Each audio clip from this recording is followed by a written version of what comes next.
Good morning. Good morning. Happy Sunday. Rise and shine. Join me on a walk and talk. Let's walk it out. Let's walk it out. Let's walk it out and talk it out. Another walk and talk. Come on in here. Like the video. I want to talk all things Elon Musk, Tesla, the Doge team. The Doge team has been working. I don't think that anyone will argue that the Doge team hasn't been working. Good morning. Good morning. Listen, we got to see recently the Doge team sat down and did an interview. We're used to seeing Elon Musk talk. He's the leader of the Doge team. Let me know in the chat if you all seen the interview with the Doge team. It was about, let me see, you got Elon and probably maybe about 7 other men who are a part of the team. Hey, good morning, Yolanda. How are you? Happy Sunday. The Doge team consists of probably like Elon Musk and like 7 or 8 other gentlemen. It's just like probably like less than 10. Small team, small effective team. And each of them are tasked with a specific responsibility centered around the government spending. Like someone might be tasked with, good morning. Some might be tasked with looking at, okay, credit cards. Some might be tasked with looking at small business loan funding. You see what I'm saying? So they're all working towards the same common goal of, okay, let's see where this money is going, because the goal is to find or to save $1 trillion. So that's the Doge team's goal, to save $1 trillion. So to do that, you got to find these funds. So they've talked about these funds that they found that's been spent inappropriately. Come on in, please hit the like button. So just one example of funds being spent inappropriately is credit cards. So you know how you'll work for a company, and I know a company where the company I work for, I have a corporate credit card. Not all companies will give their employees that, and if you do get one, it's going to be dependent on probably like what your job title is. If you got to travel, things like that. So my position, I have a corporate credit card. So what the Doge team is finding out is that like in the federal government, at these agencies, there's more credit cards out there floating around than employees. I'll repeat. So for example, they say it was about when they first started doing the audit, it was like 4,000 credit cards floating out there, whereas employees, hey, let me skirt back. Good morning. Not 4,000 credit cards, 4 million credit cards. 4 million credit cards floating out around there.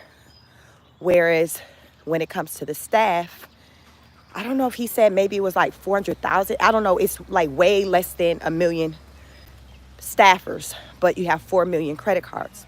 So make that make sense. So since they've pointed that out to the agencies have now cut that number from 4 million credit cards to 2 million credit cards, which is still more than the staff count, you see? So this is an example of, as I talk about, you know, with Doge and what they're doing and the things that they're finding, this is what they're finding. So now they've cut that number in half, but it still can be reduced lower because they're like, it shouldn't be more credit cards out there than employees. What reason? I guess what employees have multiple corporate credit cards, company credit cards. So that's on that. Come on in. Good morning. Hit the like button for me. Hit the like button for me. So also, let me talk about this team.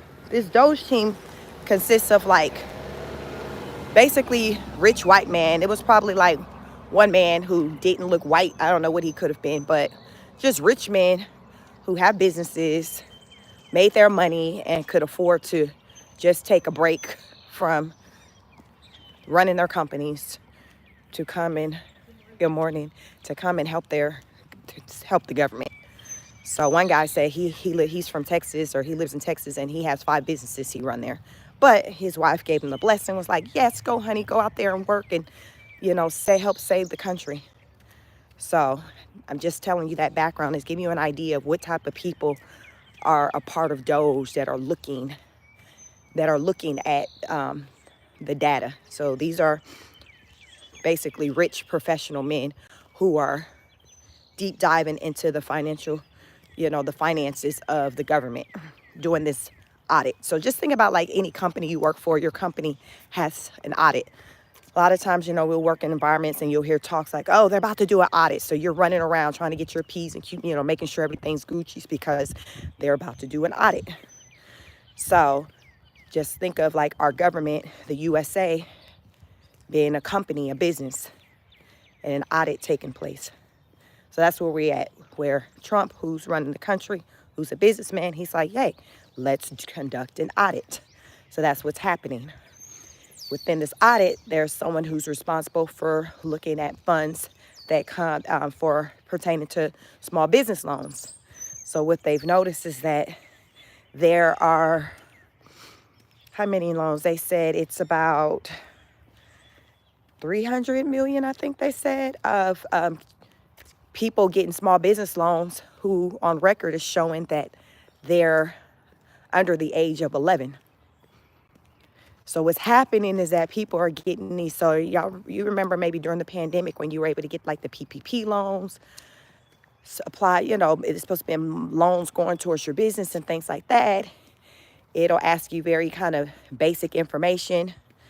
I didn't get a loan, but I don't think it was much documentation or support that you had to show as far as proof. It couldn't have been, because there's so many people who got it. Everybody pretty much knows somebody who participated. So what they're saying is that when people were applying for these small business loans, they were putting it in the Social Security. They were using the Social Security number and things of children. For example, the youngest child being 9 months old. So you have a 9-month-old baby that has a small business loan out there, which means that baby credit and everything getting jacked up before it can even walk and talk. So they say the problem is that when people were able to apply for these small business loans and things like that, the systems with the government, they don't talk to one another.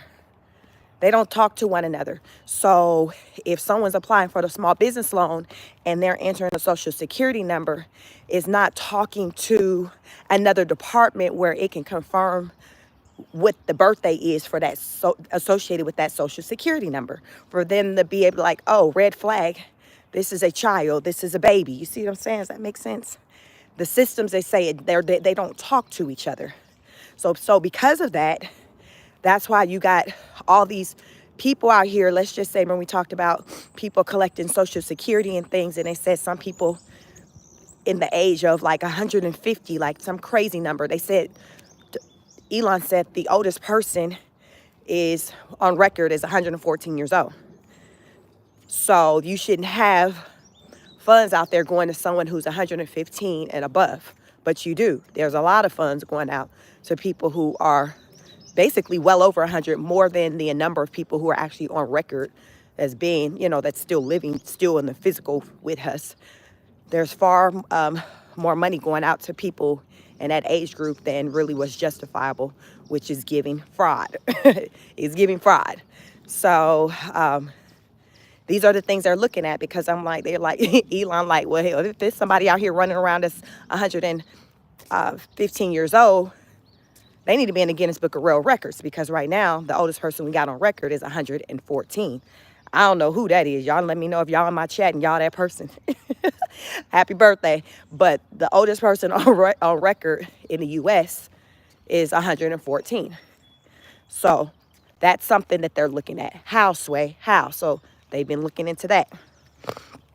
You know how people always make the comment of, this ain't rocket science. Guess what? Someone on the actual Doge team is actually a former rocket scientist. Yeah, they were like, oh, you're a rocket scientist? Like, well, I used to be. So this team is built, it's a lot of intellectual people that's on this team. So it's not like, I've been hearing a lot of people talk about kids. How many y'all heard about people talking about the team consisting of kids, young kids, 19-year-old? I don't know where they come in there at, because these men that were on camera were like grown men who got like families. Like the youngest that one probably looked was maybe, I think he's the guy. What did they say? Is it Cash App? I don't know. Like, y'all, these men rich. One of them, I can't remember. It was one of them. He had a brand. No, Airbnb. I'd never seen the person behind Airbnb. So to me, he looks kind of like the youngest, and he looked like he's maybe around 40-ish. But like these are grown men. So I was kind of confused, because I remember hearing talks about people talking about young kids doing these audits and stuff. So I don't know, but y'all, you can find the interview with Elon and his team. It was an interview done with Fox, probably on Saturday. I don't know when they did the interview. I just watched some of it this morning, so they might have did it Friday or Saturday. So yeah, it's and I just saw some of the interview, just enough to kind of get understanding, because I was seeing headlines that Elon was leaving. He's quitting Doge. So I'm like, what? Let me find out he an honor student. He listened to my video last week, y'all. That video was did like 38 some crazy amount of views. It was a big video, my largest video to date on any of my platforms. Check that out. Last Sunday, my walk and talk Sunday. And I had my recommendations on what Elon should do, and I said it's time to bow out. Elon, your brand is going down. You can't do it all. You can't try to run this world, do whatever you're doing with Trump, with trying to get things in order, fix whatever you're trying to fix, and your business is going down. Sir, I think you've done enough. I think you've done enough.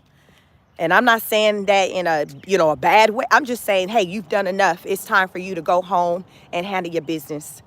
Take care of your kids, take care of your businesses, because they're sinking. So you got to know when to hold them and to fold them. That was my message last Sunday. I listened to different news outlets. I talked to people who did listen to different outlets. They were like, Cheek, I ain't never heard nobody make that type of recommendation that you made. So I'm like, listen, that was a popular video. Maybe it made its way around.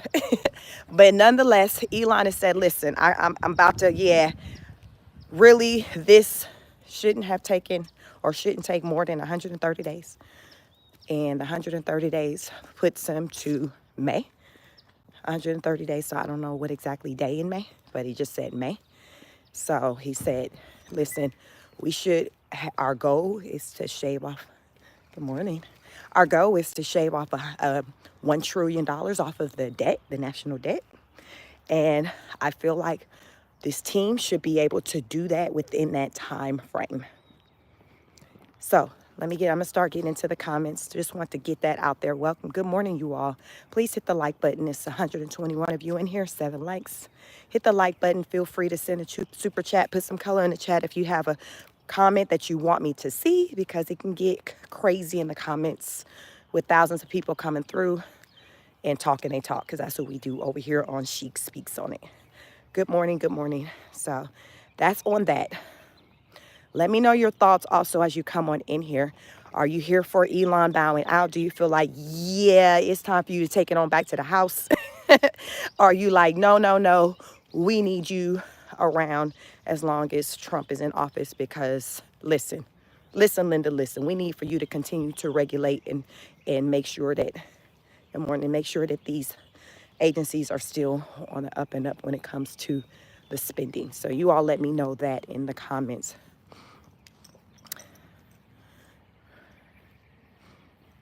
Ghost said, good morning. Say, yeah, I heard about that. 180.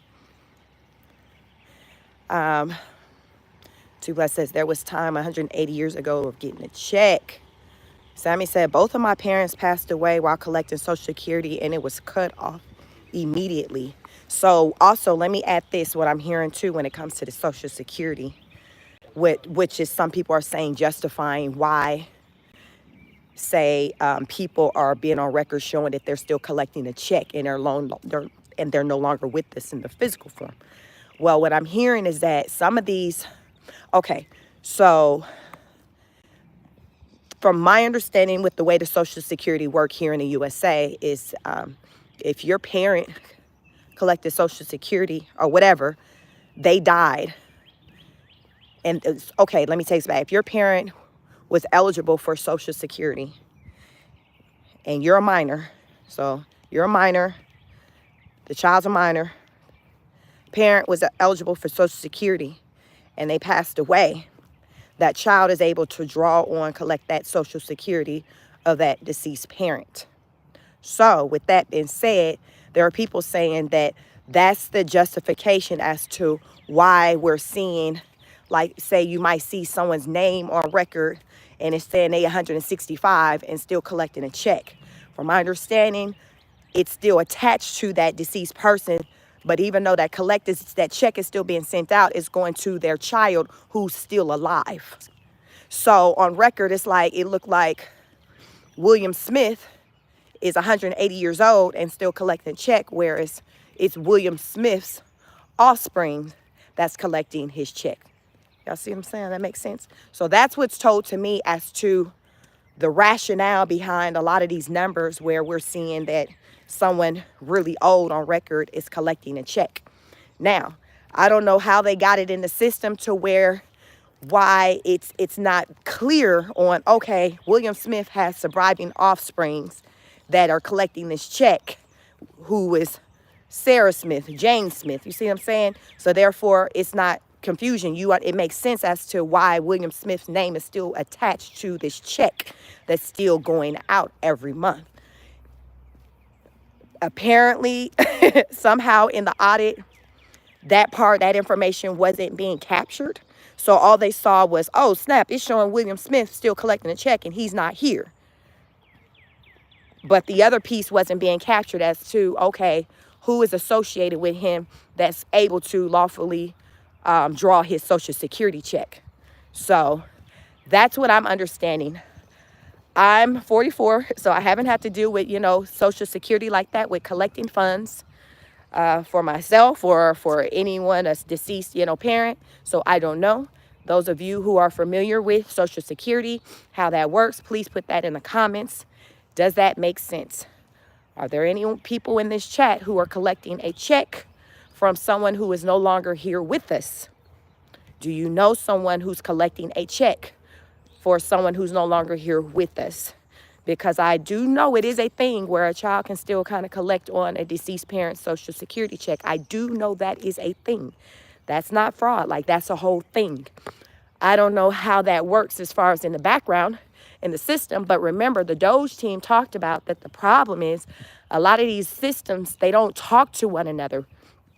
So you can't cross-reference information between multiple, you can't easily cross-reference information between multiple databases when you're working into one database. So that's how a lot of people have been getting over. So it's taking, I guess, a lot of manual labor for someone to say, okay, I'm seeing this in this system. Now I got to take the time to go out over here into this system and see how that lines up. And then when I see, okay, well, that ain't making sense, then I got to, take it back to this person and say, well, this is my findings. And this person right here showed that they died at 65, but I'm showing over in this system, according to this system, this is showing they died at 65, but I'm showing over here in this system that they're still around collecting federal funding. So it's someone physically having to do that versus the systems talking to each other. So it does make sense to me for systems to be able to talk to each other. I know when it comes to the state level,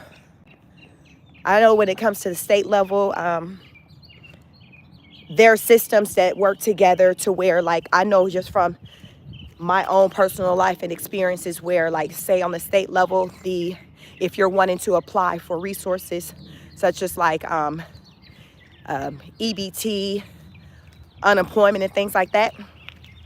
They're able to cross-reference between, like, so say if you call and talk to someone about food stamps, EBT, they're able to, because the one, I was told this by a person. I was talking to him about EBT and things like that. It was the second time I had gotten laid off. So I was talking to a worker about, and it was over the phone, about qualifying with being able to get EBT. So she then tells me, okay, well, you don't qualify. So I asked why, and then she told me, well, I see in the unemployment, in the system, remember unemployment, so that's another system, I'm able to see that you collect unemployment. So because you collect unemployment, you make too much money to qualify to receive EBT benefits. So I bring that up because that is an example of how they were able to utilize two systems to determine eligibility. So why the heck it ain't working like that on a federal level, I don't know. But I know on the state level in the state of Georgia, they're able to see that. So y'all know I clutched my invisible pearls to know that getting unemployment, which was like $2 something a week deposit, was considered making too much money. Y'all, so she lost me at that. But I bring that up because she was saying, I can see in the system you collect unemployment. So now they didn't say, I don't know if now going forward, they didn't really say if, okay, yes, the issue is the systems not talking to each other, if whether or not they're going to fix that and make it to where the systems are able to kind of communicate and work together. I don't know. But if they're about to bow out in May, the question is what's going to be in place after they leave to make sure things continue to be done on the up and up. See, that's the question.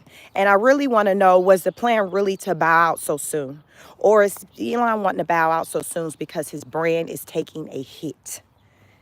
We've been talking about it. Last week I talked about it. Last Sunday, go back, check out that live. I went in, my highest viewed video to date. I talked about how his brand was going down. His brand is going down. And what they're saying, they're still saying, like these people who are on the Doge team, they're saying they're not making the money. They're not earning an income for doing any of this. They're not earning an income for doing any of this. They're doing this for the free. But again, I told y'all, these are rich men, rich white men. They got it. They not like us, like with Tasha K. I got it. Oh, they got it. They got it. So when I learned last night that he was leaving, I said, uh-oh, he done got the world in an uproar. And now he like, all right, then I'm going to go ahead and go into the house now. I'm going to go ahead and go into the house now. So that's why this morning I want to hear what he had to say. Because, of course, you know, we see headlines and we can take all type of things and run with that. So I was like, let me hear what he got to say. Let me hear what he got to say. And he just basically said, listen, I mean, the plan was we felt like 130 days we should be able to accomplish it. And we still feel like the 130 days is a good enough time, which would take us to sometime in May. And he was like, the goal is to shave off $1 trillion. And I feel like at the rate, you know, the progress that we're making, we will be able to do that. We'll be able to do that. He says, I agree with you. Just like personal businesses, the government should be audited as well. Jimmy says, I lost hope on common sense. Common sense just ain't that common.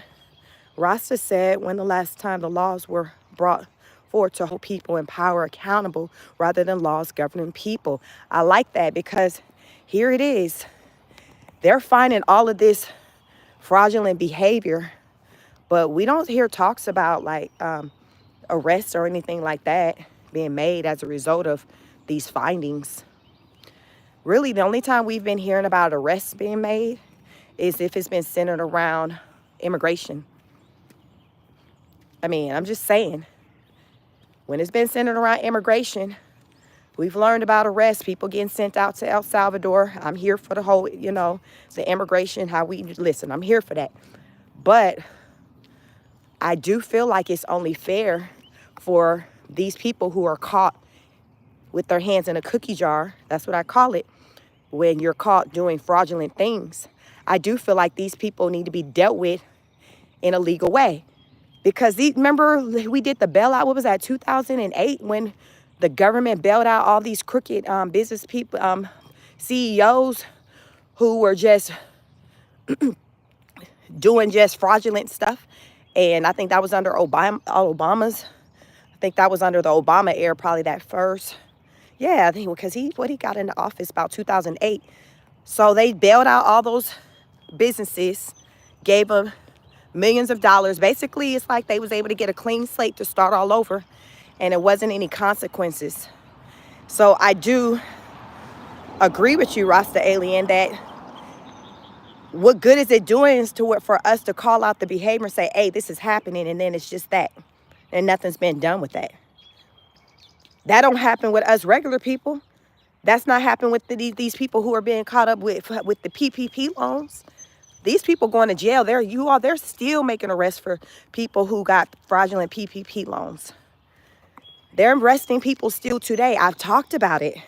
Get into it. Get online. Do your research. People are still getting arrested for the PPP loan. When the last time we heard about a crooked politician getting arrested for their fraudulent behavior, or a crooked CEO getting arrested for their fraudulent behavior? That's not the type of things that we hear about. It's not the type of things we hear about. But you know what we do hear about? We hear about people taking matters into their own hands and going out doing whatever. Y'all remember that guy who took out that guy over the medical company? Was that in New York? Just maybe about, we're in March, maybe about 4 months ago. Well, I think he was over what's the name? United Healthcare, the United Healthcare guy. I think he was the CEO over the United Healthcare. My company, listen, it's just so crazy how things kind of hit so close to home, and how we're really so connected in so many ways. Because when he was in New York for the event that he was in New York for, that guy, people from my company were in New York for that same meeting. And so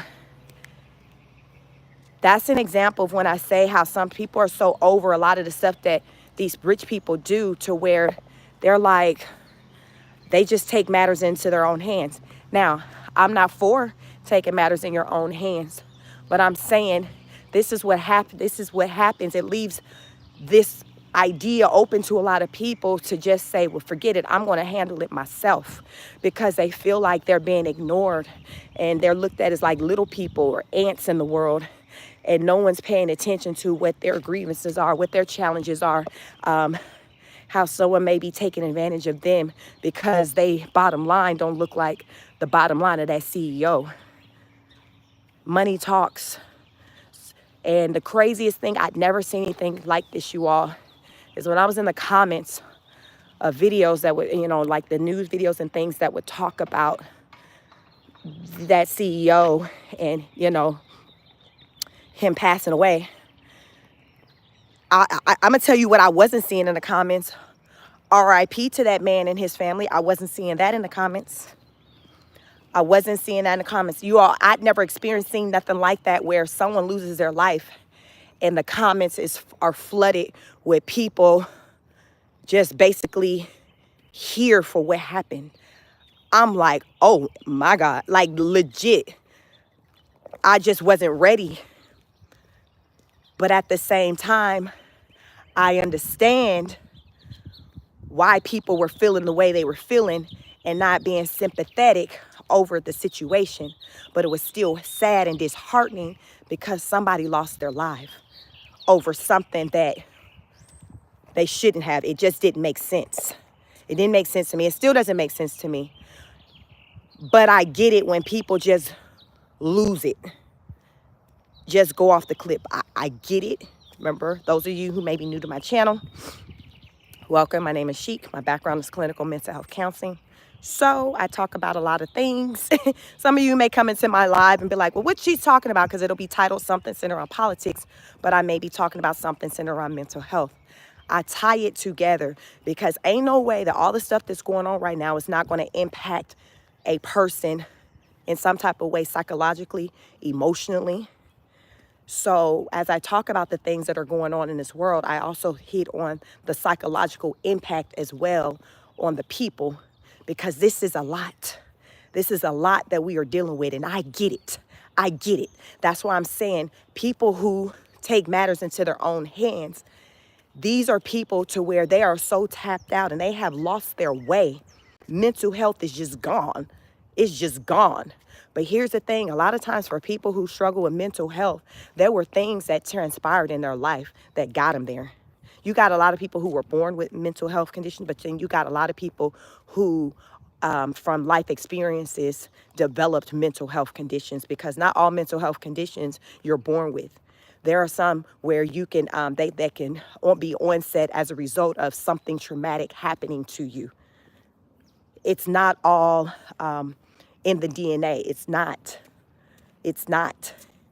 And how you come to understand if it's something that was in the DNA from when they were born versus something from the experience, you pretty much learn through like conversation, assessment, basically doing therapist type stuff, Q&A. So that's just interviewing, looking at files, understanding the person's background. Then that can kind of help you understand where, okay, this could have developed at this point in this person's life when this happened, because up until that point, they were moving this way. Or you'll see like, wow, you're saying since the child was 3, they was doing that, and then you watched it progress and become more and more dangerous, then that will be an example of a child that was likely born with something. So then you're having conversations centered around genetics. Okay, talk to me about the father. Mom, tell me about dad. How's dad's mental health? Because right now, like, I don't work in the office and do my little therapy stuff and have y'all sit on the couch, because that's what my education allows for me to do. I just don't show up to help out in that way. But if I'm in conversation with someone and they're talking to me about their child, I'm thinking about like factoring in the age, and then I'm gonna start asking questions about parental history. How's dad's mindset? Well, daddy, I think he got this going on. All right then. Because what this is giving is that it's a big chance that this child, your stepchild, has those same care. They're struggling with that same disability, that same mental health challenge. So this is part of like what I do. But it comes from, it's not me just coming to a decision. I'm asking questions. I'm asking questions. I'm listening to the responses, because a lot of times when you see a child and they doing the absolute most, it's bigger than them.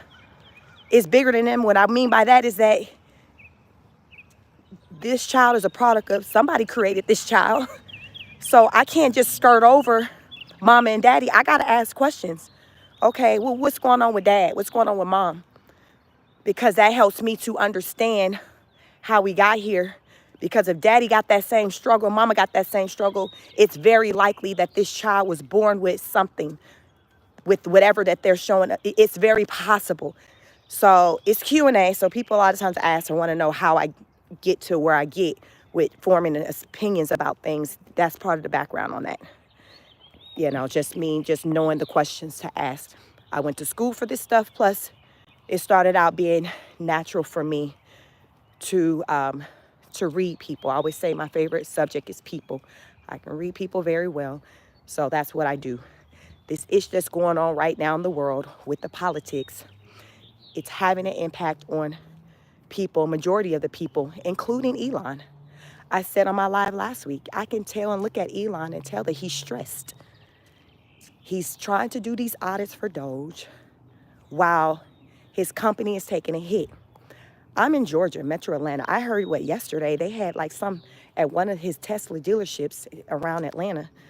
They had like a boycott, like right in front of one of the dealerships. That's just one location. There's other places around the world that are doing similar things.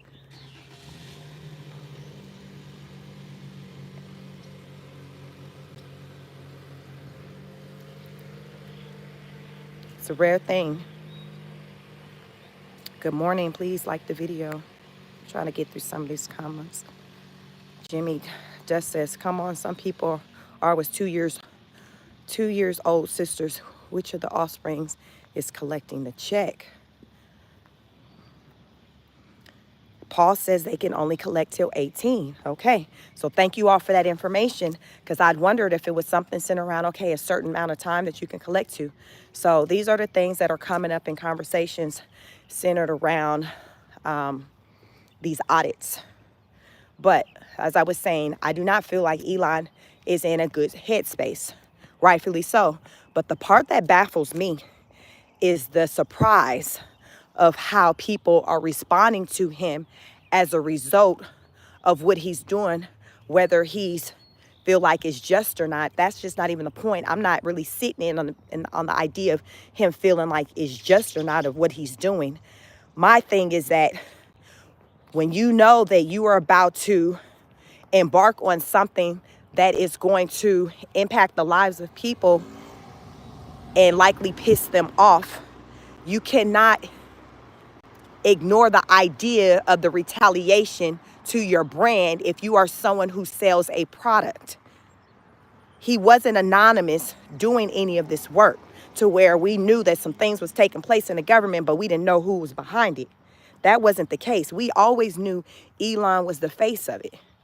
So how he thought that he was able to do whatever he was doing and people not respond by just saying, hey, I'm not going to mess with your brand. I don't understand, because it makes sense to me. It makes sense to me if people are like, hey, if you're going to hit my bottom line, I'm going to hit yours.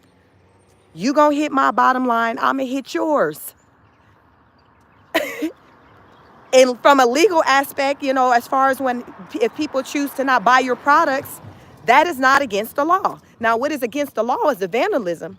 But Elon mainly is being hurt by the drop in sales, not so much the vandalism. You got the vandalism being out there as an issue, but the main issue I feel like with him is the bottom line, and that's coming from the sales of the product.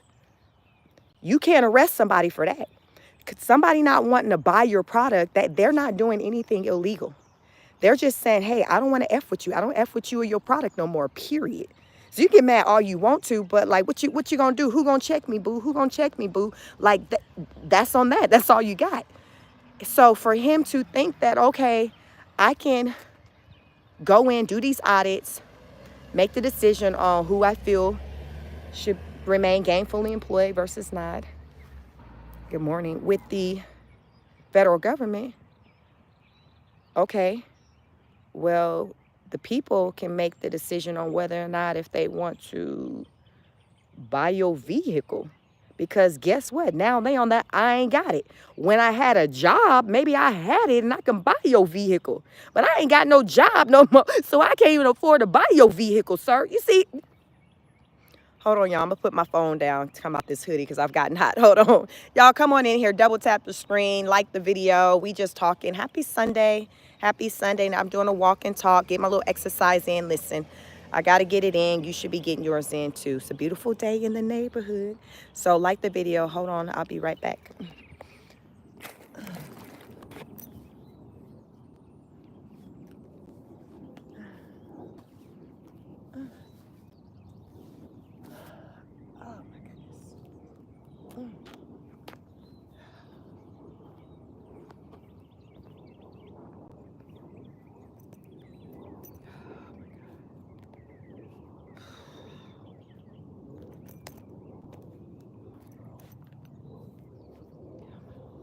Goodness. Thank you all. Please like the video. Just double tap the video. It's the little things for me. Listen. So that's the thing for me. I'm just really surprised at how he's surprised. Y'all know who I bet not surprised? Trump. I bet you Trump not surprised. I bet you Trump patting him on the back saying, Elon, it's going to be all right. They'll come back. It's going to be all right. Y'all know how Trump do. He don't really let too much sweat him. He's giving him hope. He's patting him on the back. And Elon like, sir, Sir, like you ain't got a brand out here taking a hit like this, like in the way that I am. Sir, I need for you to let me cry. Let me have my moment. Let me cry these tattoo tears because this ish hurt. And as I said before, some people came in last week saying, oh, well, Elon, he ain't sweating it. You know, he got $1 billion, regardless on if you got 20 billion in the bank or $200 in the bank. A loss is a loss and no one wants to take one. People are in the business of making money, not losing money. You think Warren Buffett don't get pissed off when he take a big loss? No, that's going in the wrong direction. How do you think they got to where they are? Because they understand you got to keep having, your money got to go up. It can't be consistently going down. It's a trend. And sometimes you're going to have dips. But what it comes down to is you paying attention to how long you're taking a dip for. You shouldn't be consistently going down, because that's like what's happening from my understanding with Elon. His money, his everything, his value is consistently going this way versus, okay, it went up, it went down a little bit, then it went back up. No, like y'all, like he's taking, like he damn doing deep sea diving, like he's taking a nose dive down. So that's why I said last week that it would behoove him to go ahead and just say, you know what, I done what I came to do. You got it from here. I got the ball going. You know what you need to do to keep things going in the right direction when it comes to the finances of this country. But I got to go back home and tend to my business, because you know who businesses I'm sure aren't taking a hit right now in the way his is? Them other businessmen that's sitting on the stage with him doing the interview that I'm talking about, that I started out this live talking about. That man said he got 5 businesses back home in Texas. He didn't talk about his businesses taking a hit. First of all, they weren't taking a hit because we didn't even know that he was a part of Doge until now. You see the difference of how I can make a difference on when you're anonymous versus people knowing who you are? Because just now this weekend, people came to know who was a part of the Doge team. Remember, these are businessmen. This man said, I got 5 businesses. The people who rock with that man did not know he was doing what he was doing. He was anonymous. So it's going to have a different impact for him than it is Elon, because Elon's face was always out there. We knew he was the one who was spearheading this. That man with the 5 businesses, nobody knew. Nobody knew. He was in the background. He was in the background. So guess what? His business wasn't getting impacted. I don't know. He didn't say what his businesses were. He just said, y'all, he got 5 of them. So I know his money long. He said, his wife said, baby, go on and do what you need to do. Because she like, as long as them deposits hitting, me and the kids, we be good. She sent them on out there to go ahead and try to save the world. But nobody knew he was doing it. So he's good. Like, so it makes a difference. I always say it's not what you do, how you do it. And everybody knew Elon's hands was in this. So because everybody knew Elon hands was in it, we were like, bet, we know how to get him back. We gonna get our get back. We getting our get back by hitting your bottom line. You hit my bottom line when you snatch my job. This is how people are thinking. You hit my bottom line when you snatch my job. So I'm gonna hit your bottom line by not buying your stock. I'm gonna hit your bottom line by standing out in front of your businesses, protesting, telling people not to buy your businesses. Even other countries are impacting his bottom line by saying, we don't even want to sell your vehicles. What, you got China, Canada, they not rocking with him like that. Canada just had a car show, and for the first time, they didn't even have his vehicles in the car show. I knew what that was about. They didn't say that, you know, the reason they gave, well, we just don't want to have no problems, you know, because people been doing things to the Tesla vehicles, so we just didn't want to have any. No, the real reason, let me tell y'all the real reason. Y'all listen in and hit this, double tap this screen while you in here and like this video. The real reason was that they mad at him. They mad at him. So they're like, we're not going to show you love and push your product when you over there working with the op, because guess what? We're now the op to Canada. We're the op. We are the op to Canada. Listen, we got beef. You got beef, we got beef. It ain't like what it used to be. It's not like what it used to be. It's very different. I don't know where you've been if you haven't taken notice of how different it is. Rapper of deaths of glory to Trump and America.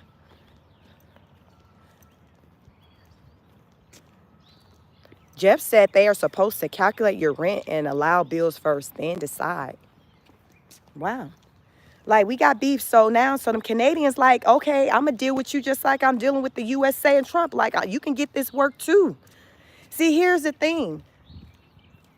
You can't throw rocks and hide your hand. You can't do something onto people and impact the lives of people and think that they're not going to do the same to you. That's just natural behavior. That's just natural. Any of us, someone come for us, guess what? You're going to do what you need to do and protect yourself. And maybe even have a mindset, well, I'm going to go after you. I'm going to get you first. But the thing is, what you do is that when you're going against somebody and you're in battle, you identify their Achilles heel, their weak spot, and you go for them. You go for that. That's battle. That's just what happens. And that's how the people are dealing with Elon today. That's how they're dealing with him. They're like, well, Elon, I don't like what you're doing. I mean, you got justification of why you're doing it or whatever, but I don't got a job right now. My man ain't got a job right now. Like, so, yeah, they said they got a little rally at 2 o'clock on Saturday in Atlanta. I'm going to have to go and show up. Listen, Linda, I got to go up and I got to go show up. I ain't got nothing else to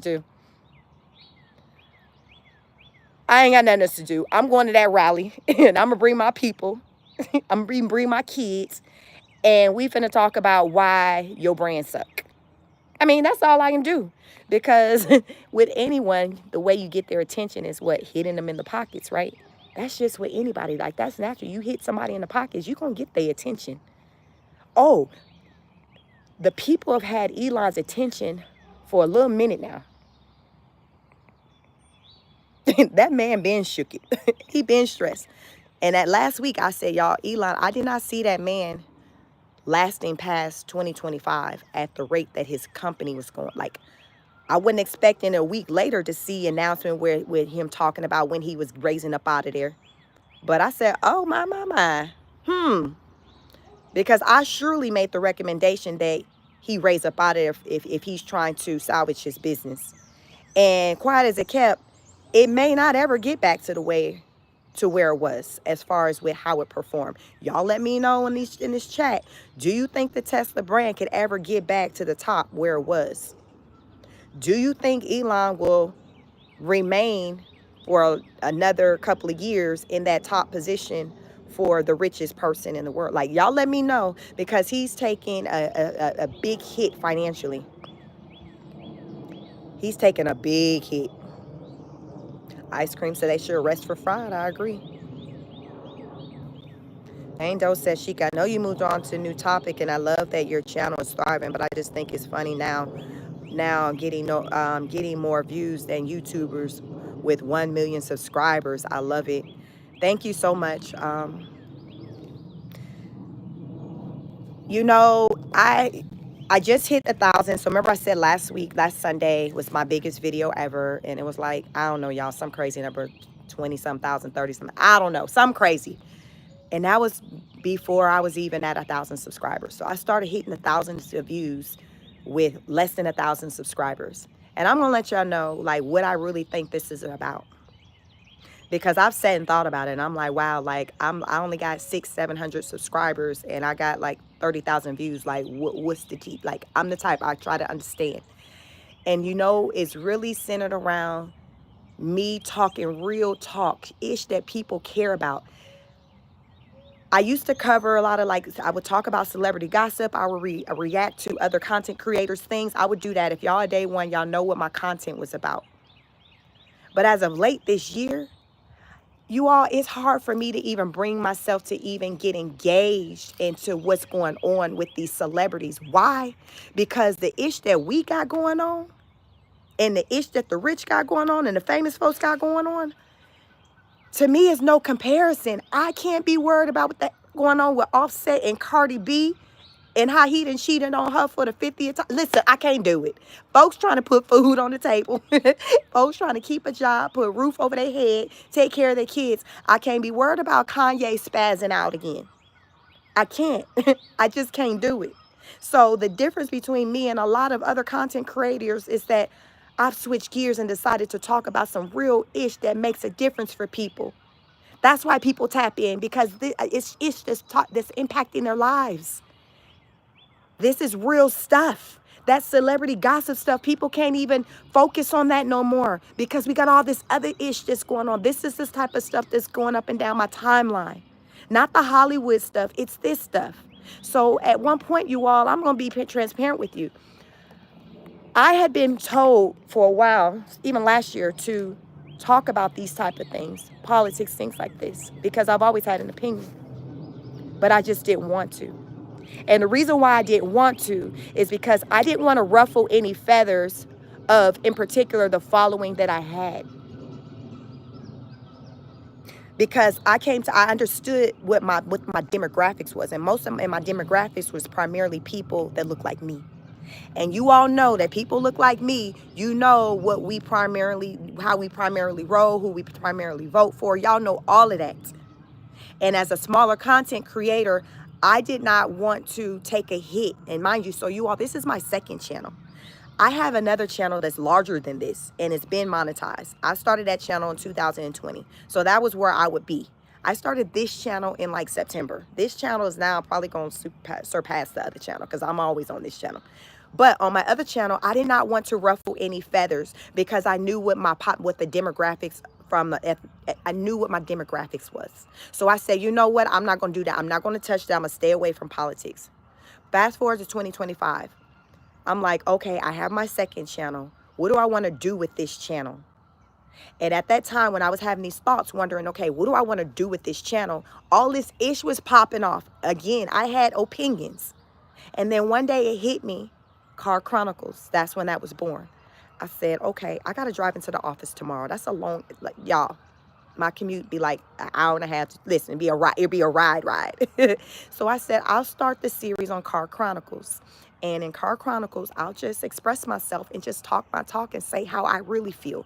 Because right now, this is so deep to where I can't be silent anymore. I don't care who here for my opinion or who's not. I don't care. Because the way the issue's getting funky out here, it don't even matter. It don't even matter because how you think of me or how you feel about me, it has no bearing on my life. It is not keeping a roof over my head. It is not taking care of my children. It's not keeping me employed. That's the place that I got, which is why I started talking the way that I do. And I don't see anyone who do that. So I know why I'm different. It's my honesty. It's my transparency. It's my don't give a F attitude. But sometimes you got to get to that point to really make motion to where you stop saying, I don't even care. You start being like, I don't even care what somebody think about how I think or how I feel. I don't care. You either rock with me or you don't. So you all, when I went ahead and started just talking out here on my truth when it comes to this real life stuff, y'all start showing up. 100 new subscribers. Yesterday was 134 new subscribers from yesterday's live. Y'all didn't see that one? Get into that one. These videos average thousands of views. If my video's not hitting double digits in the thousands, I know it's been shadow banned because I've come to understand what what type of following I have and how people show up to listen to these videos. So I will sometimes get shadow banned. Y'all know I notice on Tuesdays. They be playing with me on Tuesdays. Something about Tuesdays. Tuesdays, YouTube, they will play with me. The numbers will be lower. But then on Wednesday, then they be back high. So I've now come to see how things have been working for me. And I understand like the patterns and things. So if you're here for my brute, like, listen, I'll be honest. I'm working on my delivery. I am working on my delivery to where, you know, I'm not too much because sometimes I can just go ham and my mouth can be reckless. But I'm trying not to do that. I'm trying to keep it cute and do better, with my words and expressing myself. So this is what I've been doing. And it's so far so good. But y'all listen, I can't be worried about what the next person think anymore. And as a result of that, I actually have more people that seem to rock with me living in my truth and being authentic versus me trying to just kind of not ruffle any feathers. So that's really, really the difference of what's happened with me and why my views are like what they are. And this channel, like I said, it's now monetized. And that was really my first goal, was to get to 1,000, get it monetized and see what happened. But you all, like, we'll be at 2,000 in no time. Like, this is how fast this channel is growing. It's just growing. And it's just, you know, living in your truth, because you can never go wrong with living in your truth. Always remember that. You can never go wrong when you live in your truth. And that's what I'm doing. I'm just living in my truth. I'm just chic. I'm just chic. Welcome. Welcome. If those of you, every day I know new people find me. I welcome each and every one of you. Double tap the screen, hit the like button. Y'all, I don't be asking for the world over here. I really don't. But what I will say, if you have a pressing comment that you're like, yo, I want her to read it, because I get thousands of comments that come, you know, people come through here. I can't see them all. At one point, I was able to when I was a smaller content creation, but now, you know, it's a lot of you come through. So I can't see everyone's comment like that anymore. So if you hear me say put some color in the chat, that's what I mean, because I can see your comment. It'll stand out. And it doesn't matter like how much you know, you do a super chat for. I'm just really putting that out there so you can have your comment pop amongst all of the comments, because there's a lot of comments, and we get a good number of trolls too. The more people who come through, the more trolls. So please be nice to my mods. They do the best they can, and you all, moderator positions are like volunteer positions. They're just your strong supporters. So anytime you go to someone's platform, just show respect to their moderators, because they don't have to do that. They work very hard to support the content creator who they're supporting at that time. And they just want to just keep everything just chill, you know? Let everybody have their opinion, talk their talk, but just do it respectfully. And that's what this corner is about. A lot of people also like coming over here too, also because I allow for people to express themselves, to say how they feel. And if it's something that's opposing to how I feel, they're not going to get blocked for that. You get blocked when you're being disrespectful and you're intentionally trying to be a distraction. My mods can see through that. They can see through that. So have some act right to you. Don't start none, won't be none. And that's on that. Let me try to get through some more of these comments. But thank you all for being here. Decent said it's actually the stock sell-off that's killing him. Right. That's it. Again, y'all, last week I talked about it. He was begging his employees. It was reported that he was begging his employees to not sell their stock. Ain't that something? Imagine. Like, we all got the right to buy, sell, do whatever. Imagine your employee, y'all, like calling y'all team, setting, scheduling a teams meeting. You show up on your camera, hair all uncombed, in your pajamas, and it's the owner of your company begging you to not sell off your stock. This is what's happening. Sir, you can't control that. Like, that's how you know when you down bad, when you begging your employees to not do something that's well within their right. What? Okay, you tell me not to sell off my stock, but that means you ain't even caring about my bottom line over here. So I'm supposed to put your bottom line above my bottom line. Is that what we doing, Mr. Musk? Is that what we doing? Are you saying that in order to keep you sitting in that top spot as the richest mofo in the world, I need to hold on to this stock that ain't hit no issue? Is that what you saying? Is that what you saying? Oh, okay. I bet you as soon as them people logged off that Teams, they got out that meeting, they went to selling their ish. Who gonna check me? But what he gonna do? Fire you because you sold your stock? And plus, how would he even know you sold your stock? I don't know. Maybe because you bought it. I don't know. It's his company, so maybe he can tell. I don't know. But what I'm saying is that ain't no way the person who made more money than everybody combined on the staff, on the team, gonna tell me to not sell my stock that I'm taking a loss on. So he can still be sitting pretty or better than what he was? No. You see what I'm saying? This is narcissistic behavior. Who does that? Who does that? That's very unselfish. How do you do that? How do you tell people, well, I know that you're only working here, you're on a salary, you're making what, 100,000. You have this stock and the stock is going down, but I just ask you all don't sell. Listen, you got me held up because I was really trying to sell it by 10, but you called this doggone janky meeting. You done called this meeting and it's still steady going down. So if you don't mind, I'm gonna put you on hold for a minute because I need to go to the bathroom anyway. and they going to the bathroom with their phone as they selling their stock. This is what I be doing. Hell, what you gonna do? Fire me because I sold my stock? Is that what you gonna put up in a write up? Like you said, poor job performer because she sold her stock. Is that what you? That's how you gonna let me go? Well, hell, all right then, player. But it seemed like I have more money still selling stock than to be playing around with you. This that stuff I'm talking about, y'all. Joe B said he isn't surprised. Well, the way he looking on this pitiful on these cameras as he doing these interviews, he looking very much so surprised. Listen, y'all heard Elon, he said these people was mental health patients. He said something wrong with, listen, American. He said something wrong with y'all. The way y'all tearing up his stuff.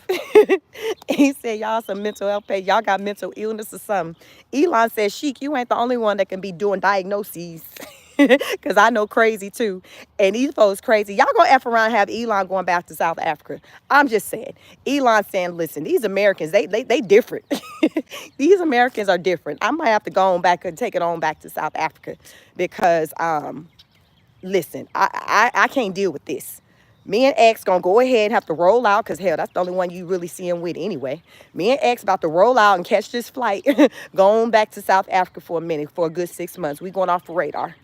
We are going off the radar because right now, y'all doing me dirty. Y'all gonna mess around and have me needing EBT, Section 8, all these benefits that I'm trying to get rid of. And then what I'm gonna do? Can y'all imagine? Elon needing to get these same benefits that he's trying to get rid of because he feeling like it's a waste and they ain't there for him when he needed that. Listen, Linda, listen. Elon gonna be like, wait a minute, what is Social Security at? What is that? But sir, remember you got rid of that. What you mean I got rid of it? Remember when you had all the money in the world, you got rid of it? Yeah, that's why it ain't here no more. Shit. Now go and get this government cheese and act like you like it and hope you don't get stopped up. Y'all, do they still give out government cheese? On a side note, I don't know, I was just wondering. I remember that was a big thing.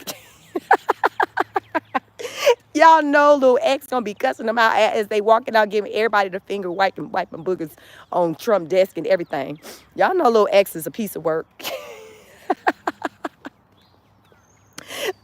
Little X on his way out the Doge, he gonna be like, my daddy like Bernie Sanders anyway. My daddy like Bernie Sanders anyway. Feel the burn. Hashtag feel the burn. Because y'all know kids tell it all. Lil X stays selling Elon now. If y'all ever pay attention to them interviews and he got Lil X. Lil X, what he told Trump a few weeks ago, you're not the president.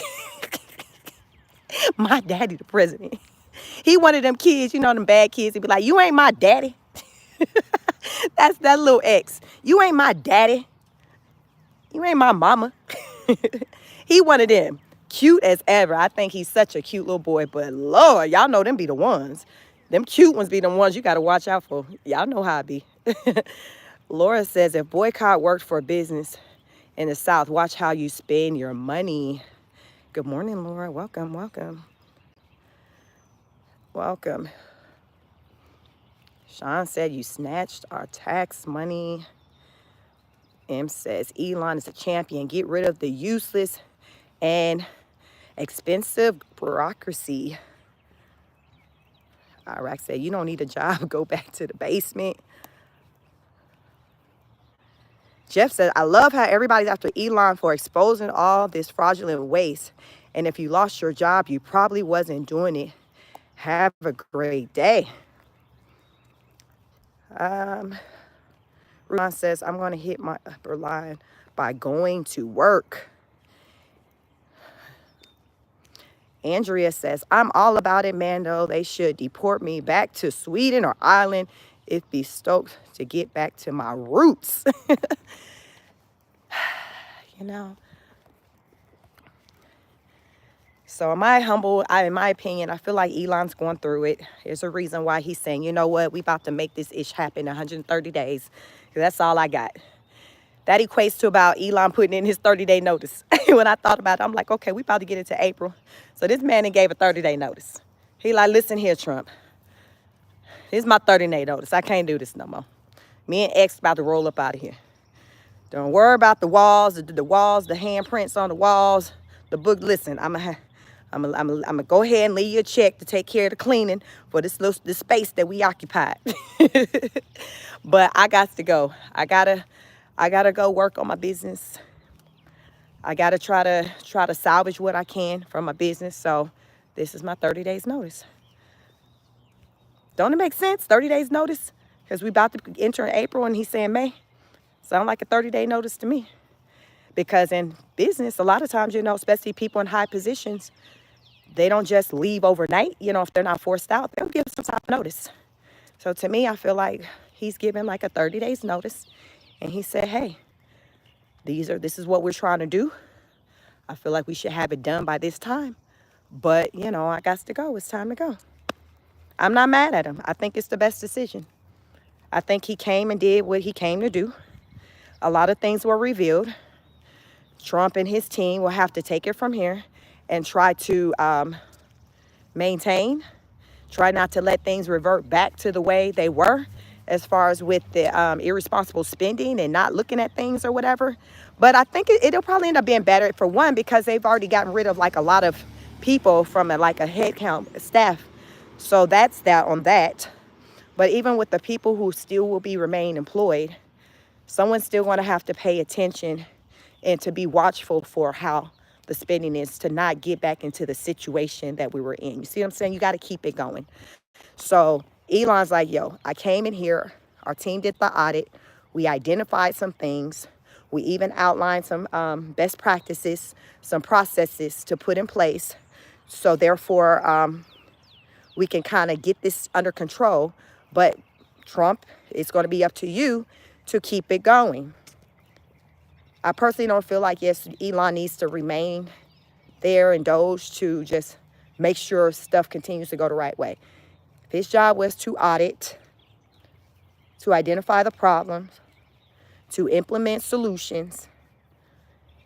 That has nothing to do with maintaining. That's where Trump and the rest of his team come in there with trying to maintain the things that the Doge put into place. Makes sense to me. So I'm here for him leaving. I think it's best. He has his work cut out for him as he tries to rebuild his company back. But because it's a lot of people who have not been here for what he's been doing. Collectively, I've been here for, what he's been doing with these audits, because he's unveiled a lot of just nonsense that's been taking place. And we needed to see, we needed to know these things. We needed this audit. So I'm here for, with the audits and the things that's been revealed. I just wish, as someone pointed out, that there would have been arrests made to these people, for these people who were these people in these positions, because they ain't got no problem arresting the regular people, but the people in these positions, I wish there would have been some arrests made for that. But of course, you don't see that happening. You don't see that happening. You just don't see that happening. At best, they'll just get called out for embarrassment. But no, as I say, I believe, to get someone's attention, you impact their bottom line, and as well, you impact their freedom. That's going to get their attention too. And with these politicians, I think that their freedoms need to be impacted. So therefore, they know not to do certain things. That's how they deal with us.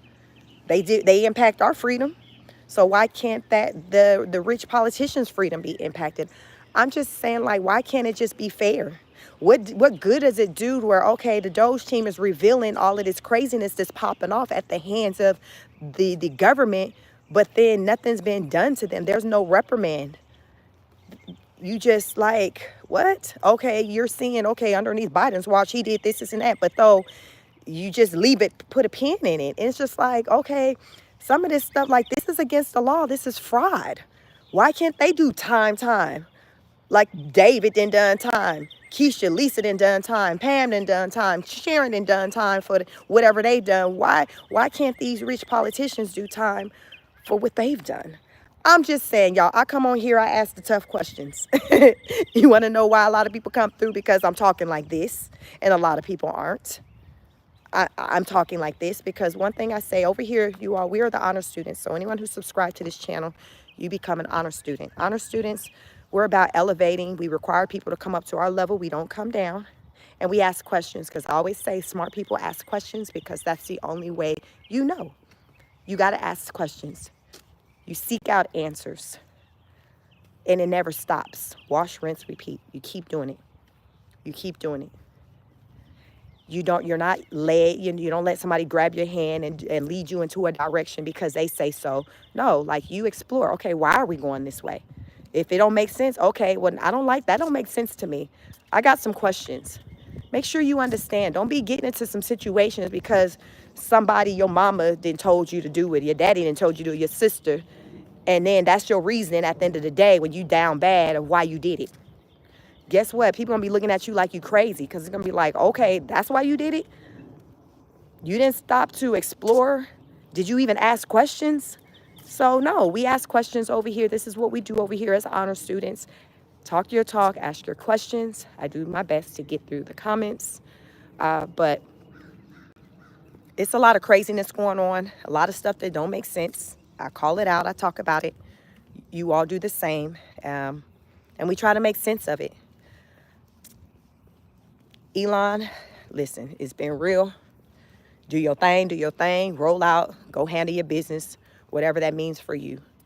But I think, even when he leaves Doge, his name, I feel like, will still be heavily in the media because I don't think people are going to stop tap dancing on that bottom line. I think people are still going to try to still continuously come for him people are going to continuously still come for him because of what he's done. There are a lot of people that looks at Elon as the villain. I personally don't look at him that way. I look at him as he came on board to do a job. His job was to audit. He found some nonsense taking place. He called it out and people got pissed, period. That's how I look at it. But once he's gone, there are still going to be people sitting in their feelings because guess what? When he's gone and he's going back to run his company to his job, people who don't have jobs are still going to be sitting in their feelings because they're going to blame him for their current situation. So guess what? They ain't got, listen, I got time today because people finna be on this. I got time today because energy, and they just finna be keyboard thugs. They finna be at these places picketing with their signs, with their cardboards and the white paper and they kids Sharpie pens. That's with signs that's saying, crazy things about Elon. F Elon, forget this brand, all of that. They're gonna still do this. They're still gonna be doing this. So just because he's walking away, that's not gonna have people. I went to Elon. Y'all go to Elon Musk's Instagram. When I learned last night that that he was moving away from Doge, I was like, let me go to Elon Instagram. I went to his Instagram page, y'all. The first picture he had on a t-shirt or something centered around Mars. The first comment that I read when I clicked on, because I'm like, oh, let me see what the people are saying. The first comment I read was, Elon, go back to Mars and don't go to Mars and don't come back. Like, people, he got millions of followers. When I'm on his Instagram and in his comments, it's not even comments filled with people who support him. No. It's no comments filled with people supporting him. These comments are filled with people who look at him as the enemy and the villain. Go to his Instagram, you all. Click on any of the pictures. I think I just clicked on maybe like the first 2 pictures to read the comments. And that is what I saw. And I'm like, wow. And this was on his own Instagram. So if anything, you'd expect, okay, maybe on somebody's Instagram page, you're going to have at least, a good number of people who rock with them because it's their personal space. So that's where your supporters follow you, right? Like, even as content creator, we get crazy comments, but for the most part, you're going to probably have more favorable comments more often than not so favorable comments because it's in your, in your little corner of the world. So you got your supporters. So most of the time, it's a lot of people that come through these comments, but most of the time, there are people who are supporter of Chic. That's me. They're supporters of me. So that's kind of what come to expect. Oh, Elon got all the haters. I might have seen 1, maybe 2 comments of somebody saying something favorable to that man. So I do not feel like just because when May come, he's walking out the door from Doge, that suddenly all is forgiven and people are now going to go back to rocking with him.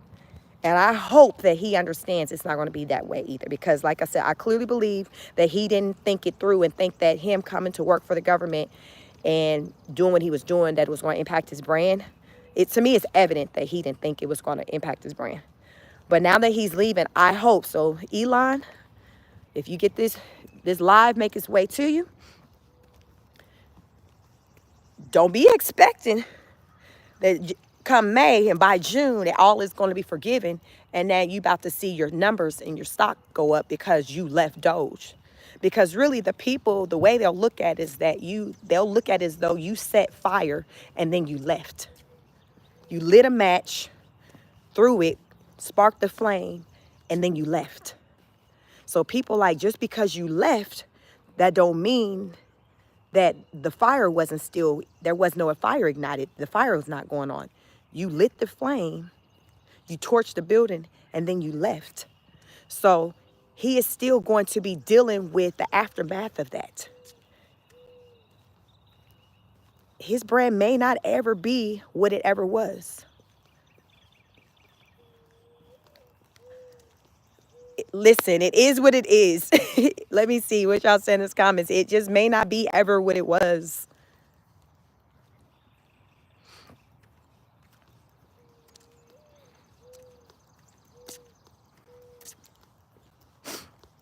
It may not be ever what it was. But that's something that he's going to have to accept. He's going to have to accept that it may not be ever what it was. And that's okay. Because sometimes it be that way. We can't go backwards. We got to accept what is, what the reality of a situation is, lessons learned, and we keep moving. That's all he can do. He keep moving.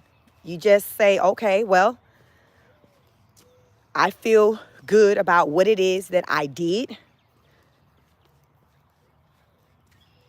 So if this is the result of if this is the impact, then I will live with that. That's what it comes down to. You can't have it all. You can't have it both ways. If this is the impact, then I will live with that. And I will move accordingly and work to strengthen Tesla, maybe even create a new product, new brand, whatever. I mean, he's a businessman, figure it out. But he may have to start up something new. I mean, it is what it is. It is what it is. We live and we learn. And sometimes everybody's not here for how you move. Myself included. Alex, everyone's not here for how I move, how I do things. And that's perfectly fine. But at the end of the day, if I can sleep at night and I feel good about how I'm moving and the things that I'm saying, that's all that matters. And that's with anyone. Because there's always going to be somebody who's going to have an opposing view to what you got to say. That's life. And it's delusional to fight against that. You don't fight against that. You understand it and you move accordingly. You understand, hey, this is what I'm about. This is the type of time I'm on. Everybody is not for it, but that's okay. It's okay. It's not going to stop me. I am still going to be on my mission, my purpose. I'm still going to do what I need to do. I'm still going to handle my business. I'm still going to believe in a higher power to continue to get me through, to achieve my goals, to do the things that I came here to do, to complete my mission, my assignment on this earth. Everything starts in the mind. I don't get caught up even in the comments. I got so many comments come in. Half of them, a lot of times I don't even see them. But I'm also a person to where I don't get hung up on the thoughts of other people. You're not going to see me going back and forth like that and I'm getting angry like with the people. That's not the type of time I'm on. Because I know everybody's not going to be here for me and how I move and what I'm trying to do, what I'm talking about. I get it, I understand it, and I don't look for you all to be here for it. My thought is, if you're over here in my space and in my chat, it's a reflection more so on you if you're giving me a hard time for you to be in my space opposed to being somewhere else. Why are you here? If what I'm saying is so asinine and so out of touch, why are you here?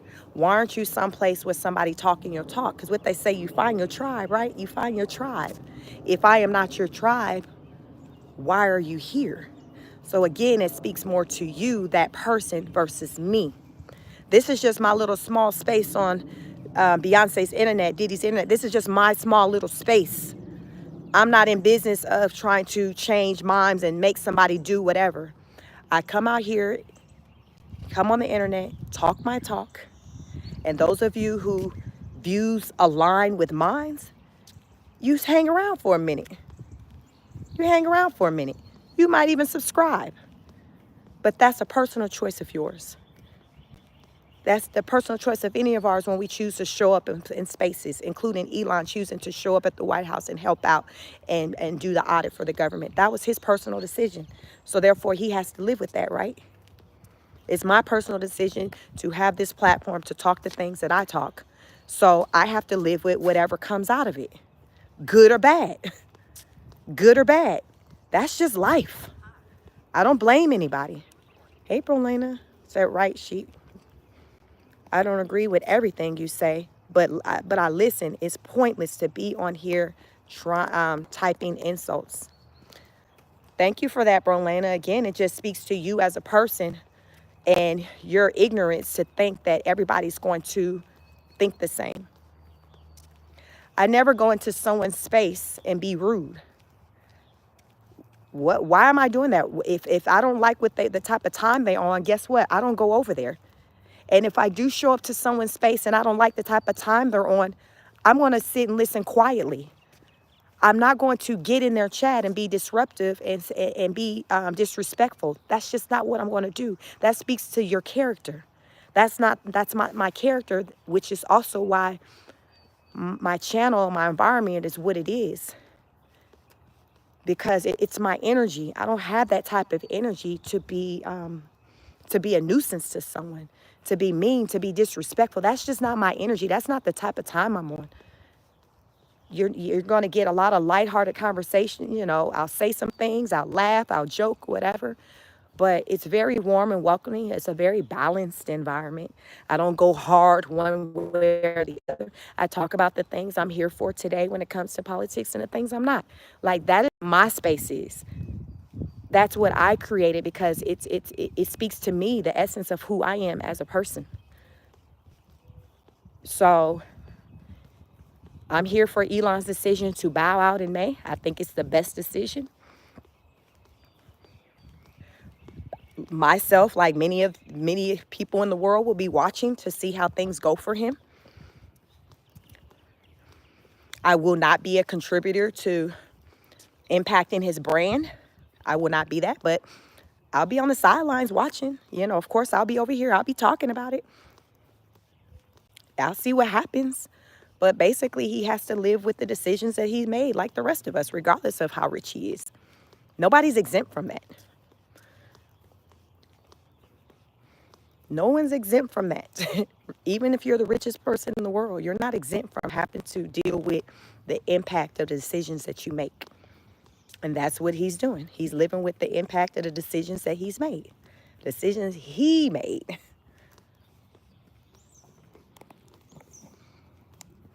Frank said, some people rely upon your good character to effect destruction against others. Yeah. And it's easy. Here's the thing. It is easy to get caught up in that. To get caught up in the mayhem. Like, okay, well, everybody else is doing this, so let me join. Let me do that too. I always felt like it's easier to follow along with everybody else than to be a standout. For the most part of my life, I've kind of been the standout versus to kind of go along, to get along. But I do understand that it's far easier to follow along with the crowd. It's just easier. It takes less effort. I get it. It takes less effort, but I've never been about that. And this channel isn't like that either. So I do my own thing, how I do it. I don't be doing, I got some pre-records. I don't like pre-records. I don't like editing. I prefer live. So most of the time, if you want to hear me, it's going to be a live. You can be a part of the replay game, but hit the notification bell so you know when I go live, because I pretty much 99% of the time my content are lives, and I don't schedule them. I have in the past, but as of late, I just go live. I don't schedule my content. When I feel moved to talk about some things, I just go live. So right now, it's been working for me. So hopefully you can catch a live, but if you don't, then there will be other ones, because I go live at least 3 to 4 days a week. Follow me if you're interested in my car chronicles. Typically do those on Tuesdays and Wednesdays when I'm driving into my office. So I'll talk my talk as I'm commuting on my long commute. And any other content that I do around car chronicles, it might be a walk and talk like this, or sometimes it may be a nightcap. Every now and then I'll do a late night live on the weekend, maybe a Friday night. So you just don't know. But in all, what you will for sure get is just my honest opinions about what's going on. Usually I won't be moving around or driving if I have my notes, and there's yesterday was I had a lot of information to share. Check out that live from yesterday. A lot of information, so I had to kind of read it because I had my notes. And when I'm walking, I go a lot off of just my memory of the things that I've learned that I want to share. But if I'm sitting, I can kind of refer to my notes to speak to you all and be more in depth. So it's different types of ways that I engage with people who come across my content. But in all, you'll continue just to get just my honest opinions about things that are going on. So it's pretty much going to be like that same type of honest energy. So if you're here for that, subscribe to the channel. I'm growing, smaller content creator right now. Let's see how long I'll be able to say I'm a small content creator before suddenly I'm not so small, because I am growing. It's crazy. I am growing. I'm going into this live. I was around 1,400 followers, subscribers. I'm sure it's going to be a good bit over that. So it's growing pretty fast. I am grateful, and I'm most thankful for my platform to be able to grow from me just being me. No shenanigans, no fancy equipment, no fancy setups, just me being me. Me being me. Many of you come through and you're here from just me, just chic. And I thank each and every one of you. I'm very appreciative. It's the little things. If you can at least just hit the like button, that goes far. But I don't ask for much from you all. Again, my background is clinical mental health counseling. I do have products on Amazon that I sell, mental health products such as coloring books, journals, notebooks for adults, children, adult coloring books centered around mental health, stress management, anxiety, all of that. If you're interested in that, you can find the links on any of my videos.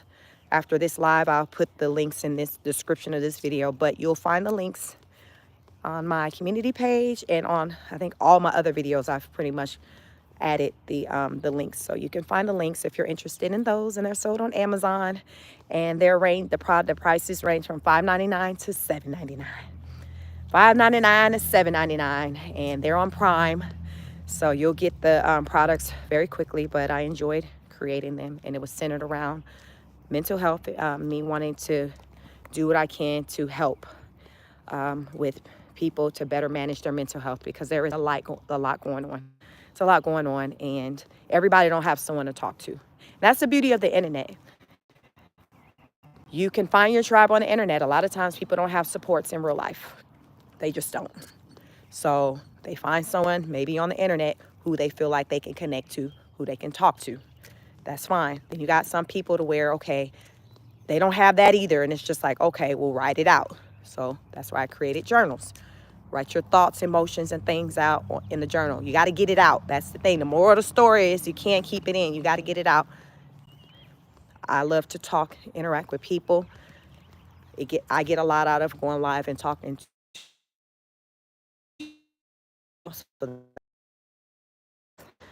Because what me may not work for you. So just give something a try. Do something different than what you've been doing. If it hasn't been, don't be afraid. Please hit the like button if you're in here. I appreciate it.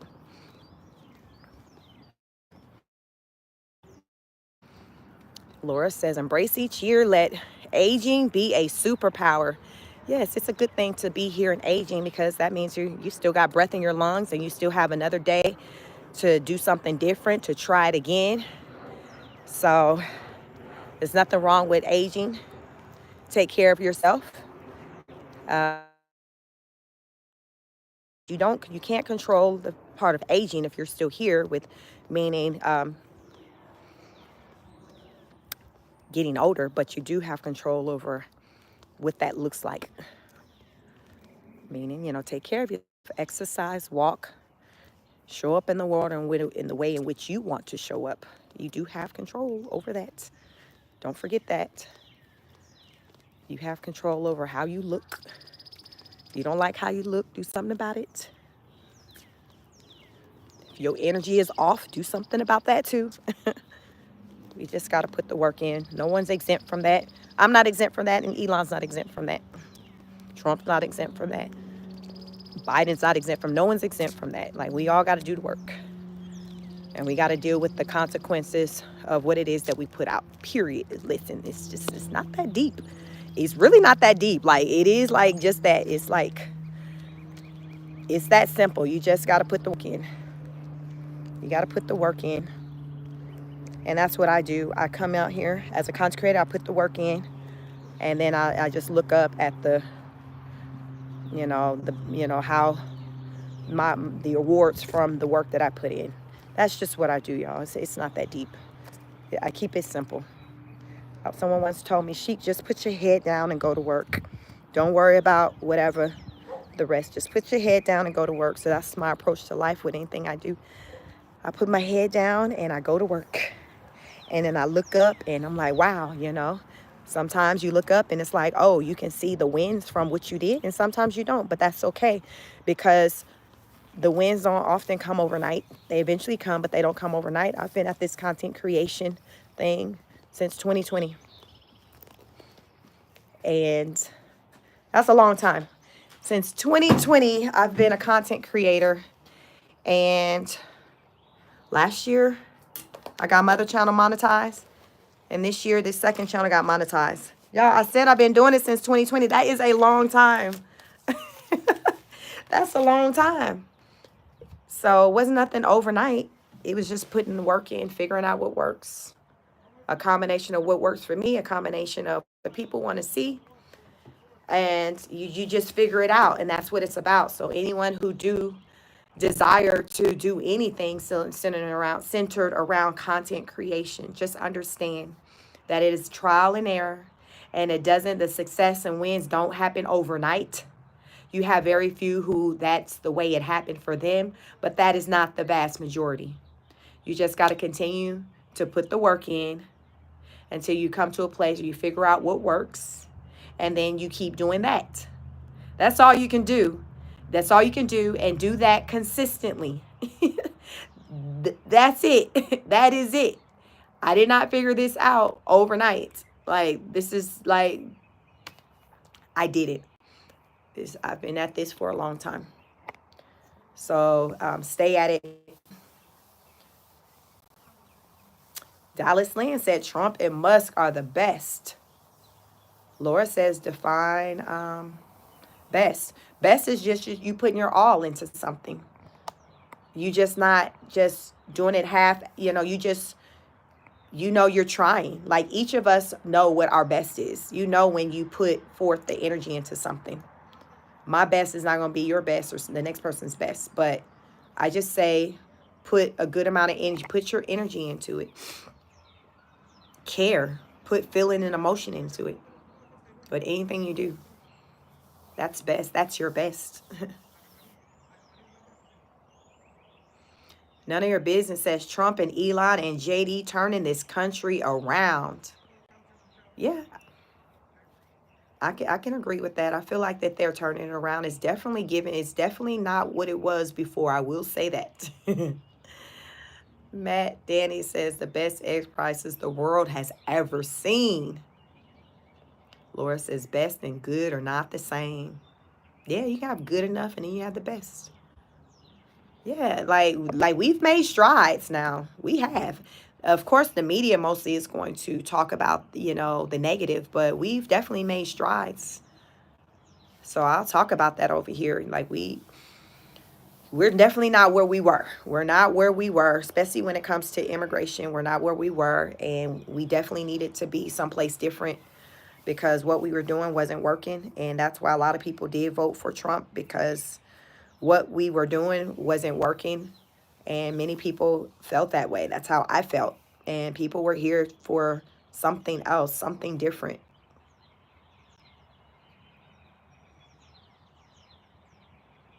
Ben says, I miss Sleepy Joe economy. Crazy how things got so expensive in 2 months underneath Joe. Well, with Sleepy Joe economy, it came also with all the craziness centered around like the out of control immigrations. Yesterday I did a live. I went over the numbers on how the immigration numbers have like severely decreased. Like we're at zero with people crossing the border.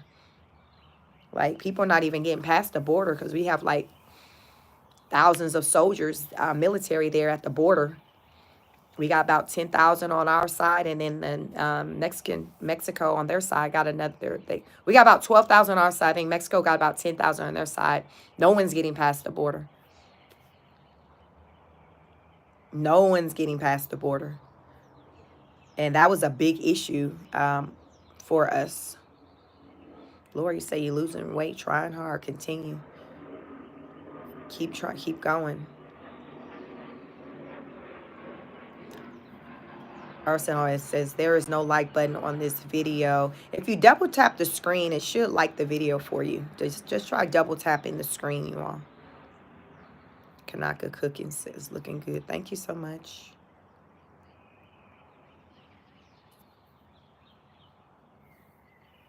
Ellen says he's used to slave labor working in his father's emerald mine in South Africa. Yeah, I mean, Elon to me gives that he's not used to like the American way of how we do things over here. So, because I think it has a lot to do with because of, where he's come from and how I think Elon comes from an environment to where coming from South Africa to where he can make moves and decisions and things and not get any pushback and people just fall in line. But here in America is different. Here in America, I think because, with there's strength in numbers, and in the situation of what's going on right now, a lot of people are banding together. And we've now moved into a place, this space of the haves against the have-nots. So a lot of the people who believe that they're a part of the have-not group, meaning the rich versus the poor, because the middle class is just not even a thing anymore, in my opinion. And a lot of people believe that.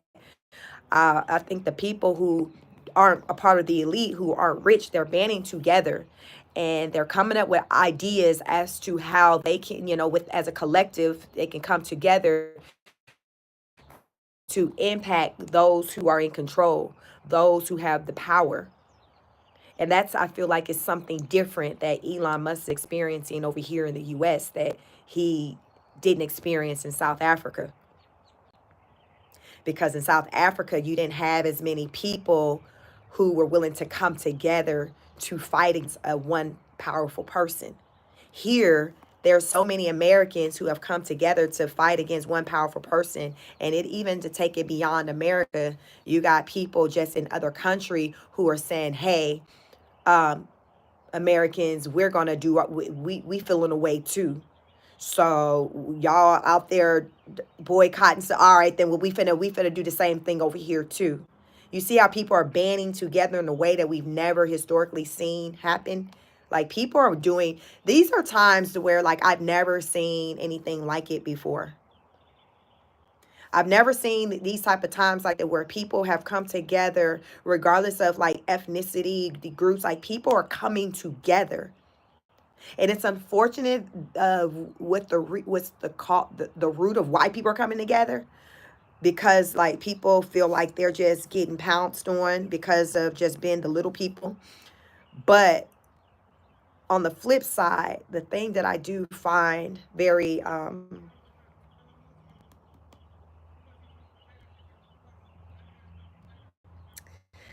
the thing that I find that's the positive aspect of it is that like it's not a black or white thing right now with what's going on with a lot of the things that we're seeing.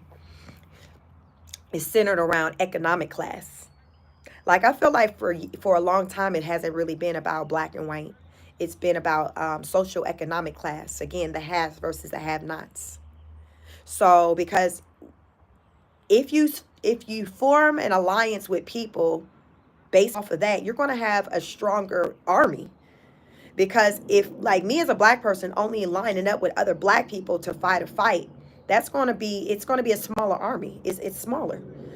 What in our country, what we're like 11-12% of the population, so it's going to be a smaller number.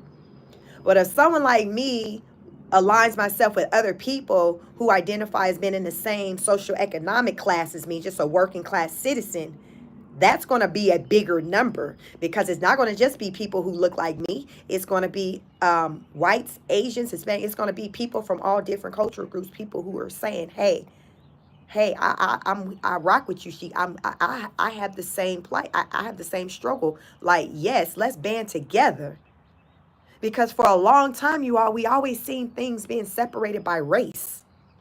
Historically, most of the time, the division had been by race, not by social economic class. It's been a race thing. So even with every group of people outside of the right group, it's a small, like your army is very small.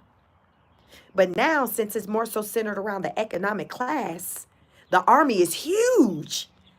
So this is that same army that's going up against someone like Elon Musk. Because they're like, we ain't here for what you doing. And we're all saying this in unison.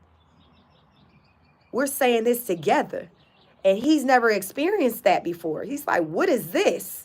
Like, what's going on here? What's going on here? And it has him shook. And he's trying to figure out, like, what's going on? Because he's never experienced anything like this. This is how I interpret what's been going on. Because I've been here. I'm 44 years old. I've never seen anything like this, the way these people are banding together. And it's not centered around race. Like, what's going on right now heavily is not centered around race. I need y'all to understand, it's not a black or white thing. It's not a race thing. This is a haves versus have-nots.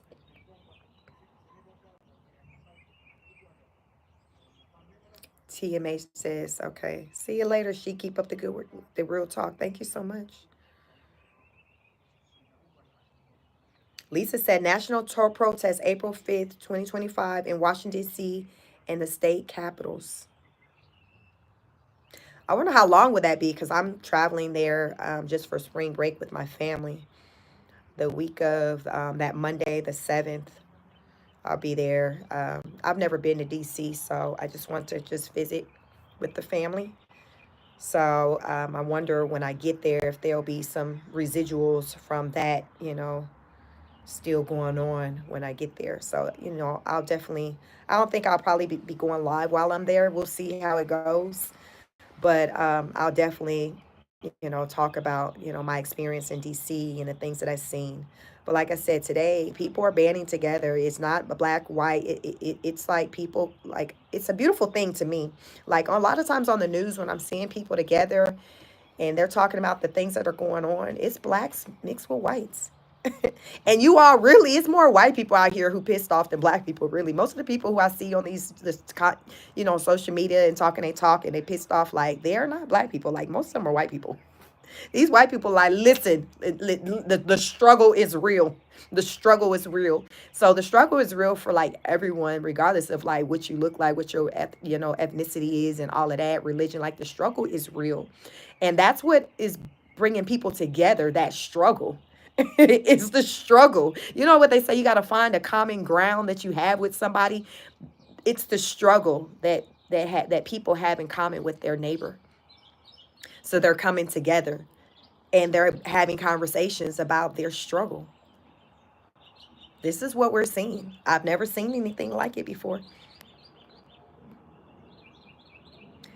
How Clayton says the right places are people. I'm not saying there isn't racism. I'm saying it's about who has money and the people who don't have money. Yeah, the haves against the have-nots. There's definitely racism, but to me, the it's the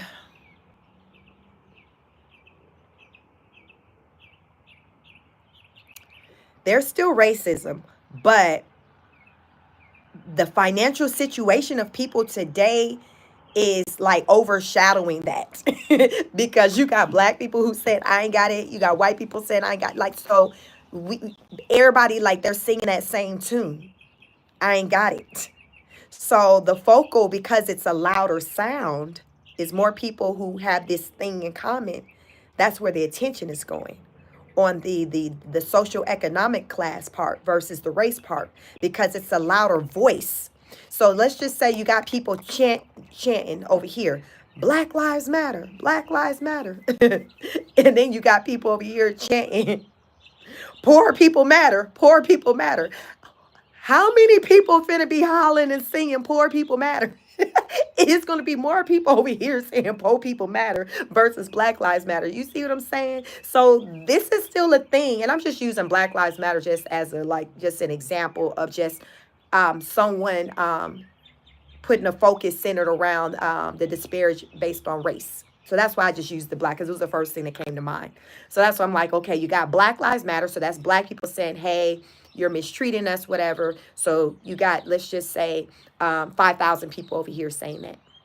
But then you got people over here saying, listen, I ain't got no money, I ain't got no jobs, these eggs is out of control, the gas is this and that. You got 30,000 over here saying that. So that's louder. That's what I mean. It's a louder sound because it's more people who can relate to this than who can relate to this, because those people over here, they're not black, so they're not experiencing the disparage or whatever that the black person is saying they're experiencing. But you got black people, white people, Asian people, Mexican people over here who's saying I'm poor and I don't got it. I ain't got it. I ain't got it. So that's a louder sound. And that's the sound that I'm hearing across my internet. That's what I'm seeing. I'm seeing that versus something centered around a specific race outside of just the situation dealing with the immigration. And even with the immigration, that's not even just on race. That's anybody who's here, immigrants.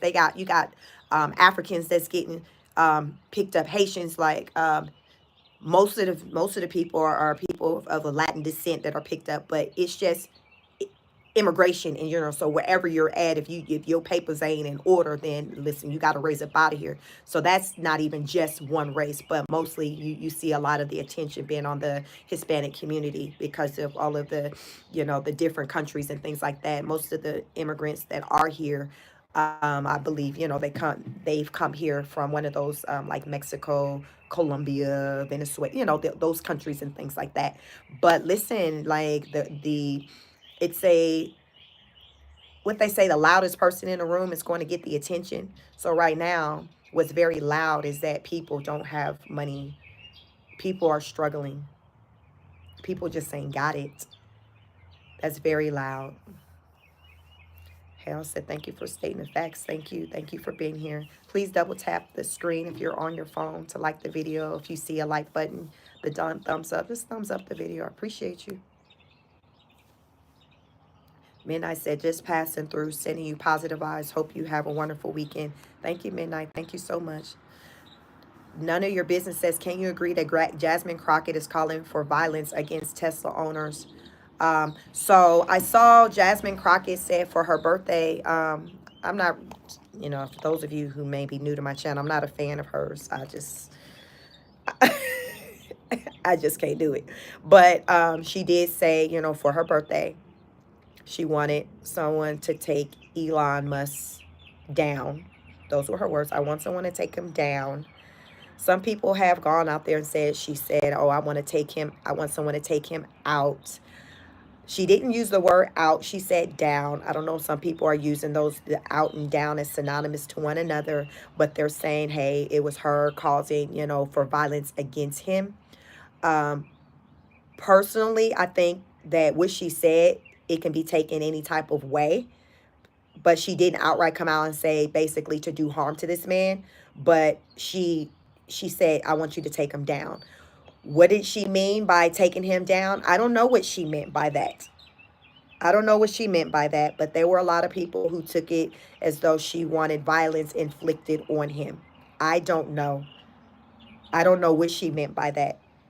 What I do know is that Jasmine Crockett has been very, very loud lately, and I feel like Jasmine is being pushed to be the future presidential nominee for the Democratic Party. I don't know how else you can take what you're seeing when it comes to, listen, I think they're trying to prop her up in place of Kamala Harris because that did not work. So Jasmine is just like this doll. You know, you pull the string on the back of the doll, and it keeps talking and talking, and it's like the string broken. The doll just don't stop talking. That's Jasmine to me. Jasmine just talking. She just talking. She's just talking. She got a lot to say, and she's, you know, when I say the loudest person in the room is going to get the attention. Jasmine is the loudest person in the room for the Democratic Party. She's getting the attention of the people. The goal, I feel like, is for people at the end of the day to know who she is. Whether you're here for her or not, the goal is to know who she is. Mission accomplished. Because I did not know who this woman was prior to the inauguration day.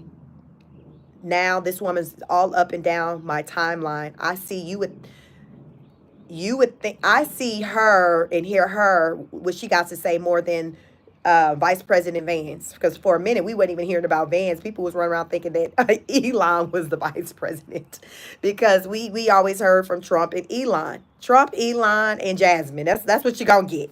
You're gonna get Trump, Elon, and Jasmine. Them your three politicians right now.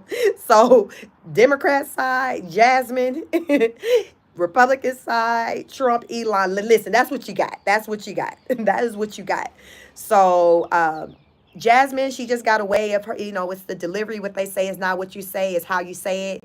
And because so many people are here for Jasmine, really, she really can't say anything right to a lot of people, because people just like, oh my gosh, she's talking again. Listen, I'm probably on that side of, oh my God, Jasmine at it again. But I don't rock with the Democratic Party like that. I just think they own some other type of stuff. So it's not too many of them over there that's really going to get my attention like that. But Jasmine Jasmine low key got me missing Kamala. I'm just going to put it out there, because I just did not rock with Kamala. But I would take Kamala over Jasmine any day. I promise you I would. I would take Kamala over Jasmine any day. And I don't even like Kamala. But Jasmine just be doing too much for me. I just can't do it. I can't do it. Lisa said Jasmine Crockett has been out there for years, lots of times standing against Marjorie Taylor Greene. Yes, it's a difference of being out there, but being propped up to where now it's in a way to where everybody sees you. Like they've propped her up. So yes, I can believe she's been out there for years, but she's been propped up in a way that she wasn't before. She's been propped up in a way that she wasn't before. So now she's speaking about, and it's outside of, say, whatever Marjorie had to say. She's just speaking just in general about just the things that's just going on with the economy. I did not see Jasmine speaking on that level on, let's just say, the Biden administration, and her speaking on having an opinion about like what the Biden administration was doing as a whole. So I do feel like they have propped her up. They've magnified her. Hell, Clayton, thank you for the super chat. You says, I'm poor F, but thank you for being our voice. Thank you so much for being here. I appreciate you. You know, that's all that I can do. I come out here and I'm just a voice for just the people that just work everyday jobs and just trying to make it do what it do. I'm no politician. I'm just a regular girl, you know, in the South. I'm from California. I'm from the Bay Area. I'm from Northern California, but I live in the South. I live in Georgia. And I'm just trying to make it do what it do, just like the next person. I just happen to have a platform to say it on. Some of you all got similar opinions, but you don't have a platform. You just don't have a platform. So I have a platform and I'm just talking my talk. And I know that these things that I'm talking, it's just not me that's feeling this way. I know that. I wouldn't have so many people come through if that was the case. So I appreciate you all for coming through and just simply liking the video. I appreciate super chats, but liking the video goes a long way. Subscribing, sharing the content, just helping to spread the word that there are people out here just speaking up for us little people. Us little people, us working class people. He'll say, yes, ma'am, I'm in Northeast, says North Carolina, Winston-Salem, and I would vote for you in a New York second. Thank you so much. I be thinking like, I never considered politics, but I promise you all, since I've been like running this channel, I've just thought like, wow, like, could I see myself running for a political seat? But then you all, I find myself and I just think about how the system is so corrupt. And then the system is so corrupt. I ask myself, is it possible to be a part of it, to be in politics and not get caught up in that? Like, think about it. How many people have entered into politics one way, and then when they get in it, they morph into something else? Kind of like the industry. It's no different than when I think about Hollywood, the music industry. How we hear about this, all this underground stuff that takes place in the industry. And then you see the innocence of people as they first go into the industry, and the smiles on their face and in their eyes. And then over time, you see it change. You ever paid attention to anybody that you really followed and liked, and you took notice that they vibe changed, just something changed. Like they didn't have this excitement that they had when they first got into it. I take notice of that a lot of times when it comes to those people who go into the industry. It's like young people, the kids, like teenagers, young kids. And then now you're seeing them in their 20s. You're seeing them in their 30s. And you don't see that light in their eyes that you once saw when they first entered the industry. I think about politics as the same way. Like, is that a world to where you can legit leave the way you came in, or at least better? To me, it's giving that you enter one way, but when you leave, you're forever changed, but not in a good way. Because you have seen some stuff, you've been exposed to some stuff, and then some of the stuff you feel like you can't even talk to because the powers that be got something held over your head. So now you feel like your life is at risk, your loved one's life's at risk. So now you're sitting in all this ish that you know that you can't even talk about. That's how I view the industry. That's how I view the industry. And I view politics the same way. Can you really go in being on the up and like you go in with the mindset, I'm gonna be on the up and up, I'm gonna change the game, but then you get in there and you see some ish. And what they say, once you see something, you cannot unsee it. When I say industry, I mean Hollywood, acting, the actors, the musicians, rappers, singers. That's the industry. So when I think about politics, I think about it the same way. I think about it's the elite. Again, has versus have-nots. These the oaths, the code that they walk. It's like they're one team. It's one team. So if you're going to be a part of this group, this is the type of time you need to be on. You got to be on this type of time. And if you're not on that type of time, if you're not on that type of time, then okay, well, you need to roll out. But here's the thing, you still have seen some stuff, and they know you've seen some stuff. So that's how I look at the politicians. That's how I look at the people in the celebrity world. I think people have been forever changed by the things that they've seen. You can't unsee things. You don't unknow stuff. Somebody literally got to erase your memory. Like, you know, you've seen some stuff. And You hate that you've seen it. You hate that. How many of you have become aware of, there's ever been anything you've become aware of and you wish you didn't know it? Have any of you ever learned some information? You'd be like, oh my God, I just wish I didn't know that. Because once you know something, you now have the responsibility of doing something with that information. What are you going to do with that information? So that's why I say when I think about the industry or even the politics, I think about that. What do these people know that they can't even talk about for whatever reason? Because it's bigger than them. They just got to say, you know what, I'm just going to quietly exit the industry and never talk about it as to why they decide to walk away from that seat. I'm just saying. So this is how I think. If y'all want to know how Sheik's mind work, these are the thought. This is where my mind goes when I think about these places where there's the elites. And this includes like politicians. So I don't foresee myself ever being a part of that industry. But what I say, never say never. But these are the thoughts that I have when I think about it.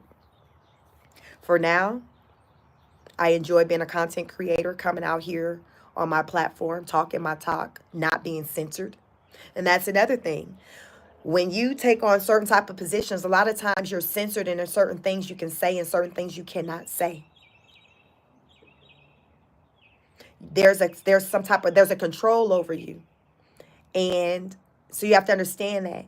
And right now, the way my world is set up, it's not censored like that, you know?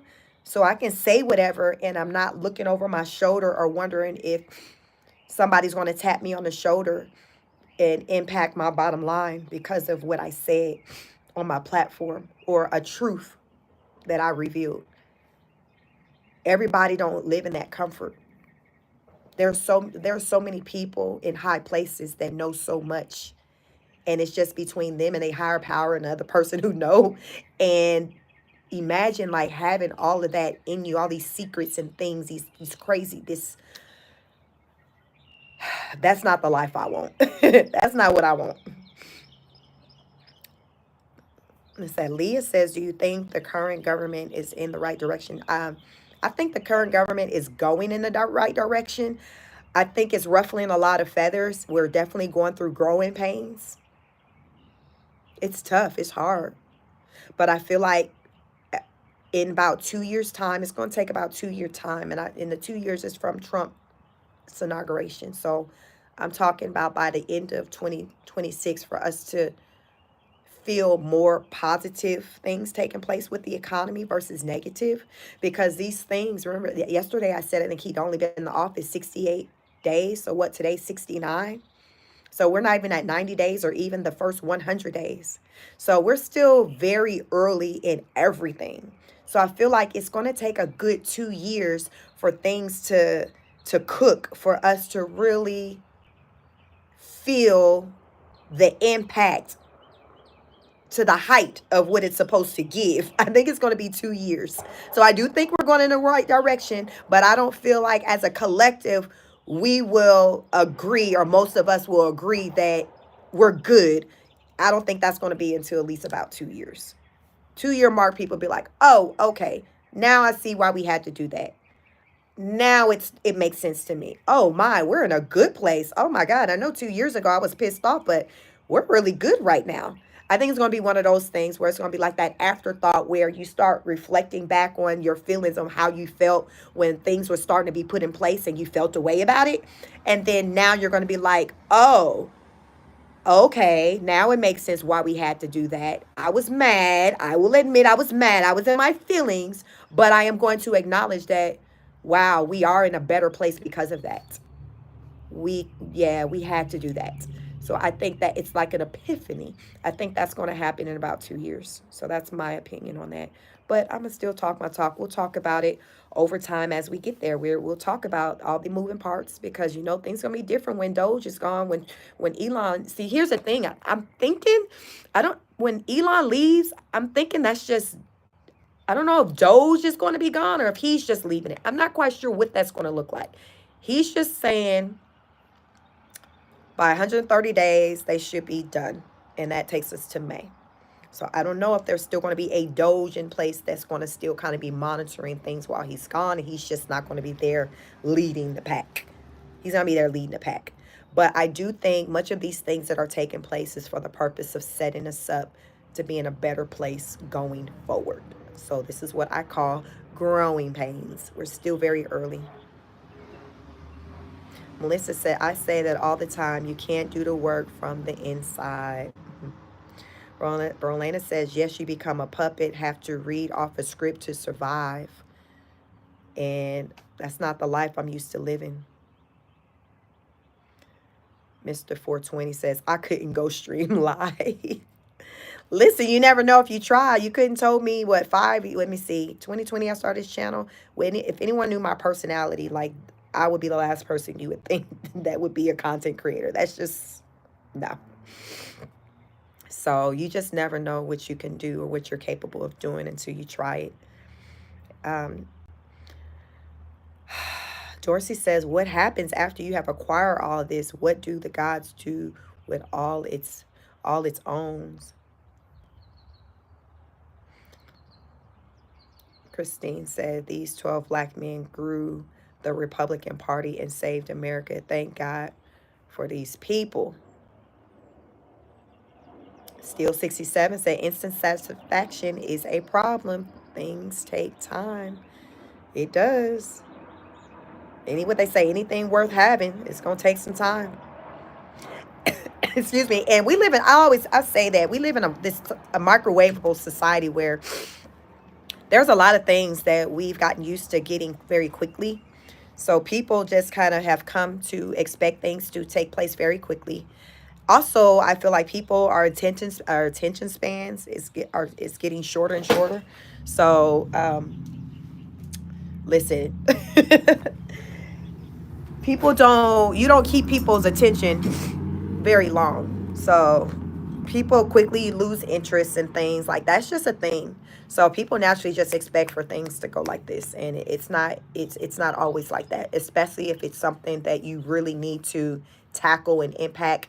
It's not going to be like that, even though you're used to everything else being that way. It's not going to be that way when you're really putting in that work. Leah said, I was more anti-establishment when I was younger. When the establishment hates something, that's where I find my allies. That was the main reason I appreciate Trump. He was hated by something I hated. Okay. Melissa said, draining the swamp in high gear. Kevin, what's up, Kevin? Christine said, awesome. Kanai said, never. Kevin, what's up? He says, and not willing to do the work and desperate to believe something can be just fixed when there is much better answer. Got to be willing to put the work in. Christine said, yeah, we see a lot of change and things that are impacted. And our economy is a great way. It's going to be slow. And she's right. It will be the fiscal year of 2026 that the reports will be released. Makes sense to me. Makes sense to me. You got to give it time. Thank you for that, Christine. Can I say he's setting America up for a downfall? We're going to see sooner. Listen, either way, I think no one's arguing that change is coming. Change is here. It's just a matter of if it's going to be, at the end of the day, if we'll be better off or not. I feel like, very soon we're going to see that. We're going to see it. Brad said, instant gratification. Melissa says, love you and what you think. I feel and know what you're talking about. Resonate high vibrations, and we will be much better regardless of what the naysayers say. Thank you for that. Thank you for that comment. Kanai says, it took them a short time to take people jobs and happiness, so don't believe the lies. A lot of jobs have been lost. I think there's about 1,000 more job loss that are coming very soon. Government jobs that are coming soon. Like, every day I'm reading headlines about more and more job losses and what's to come.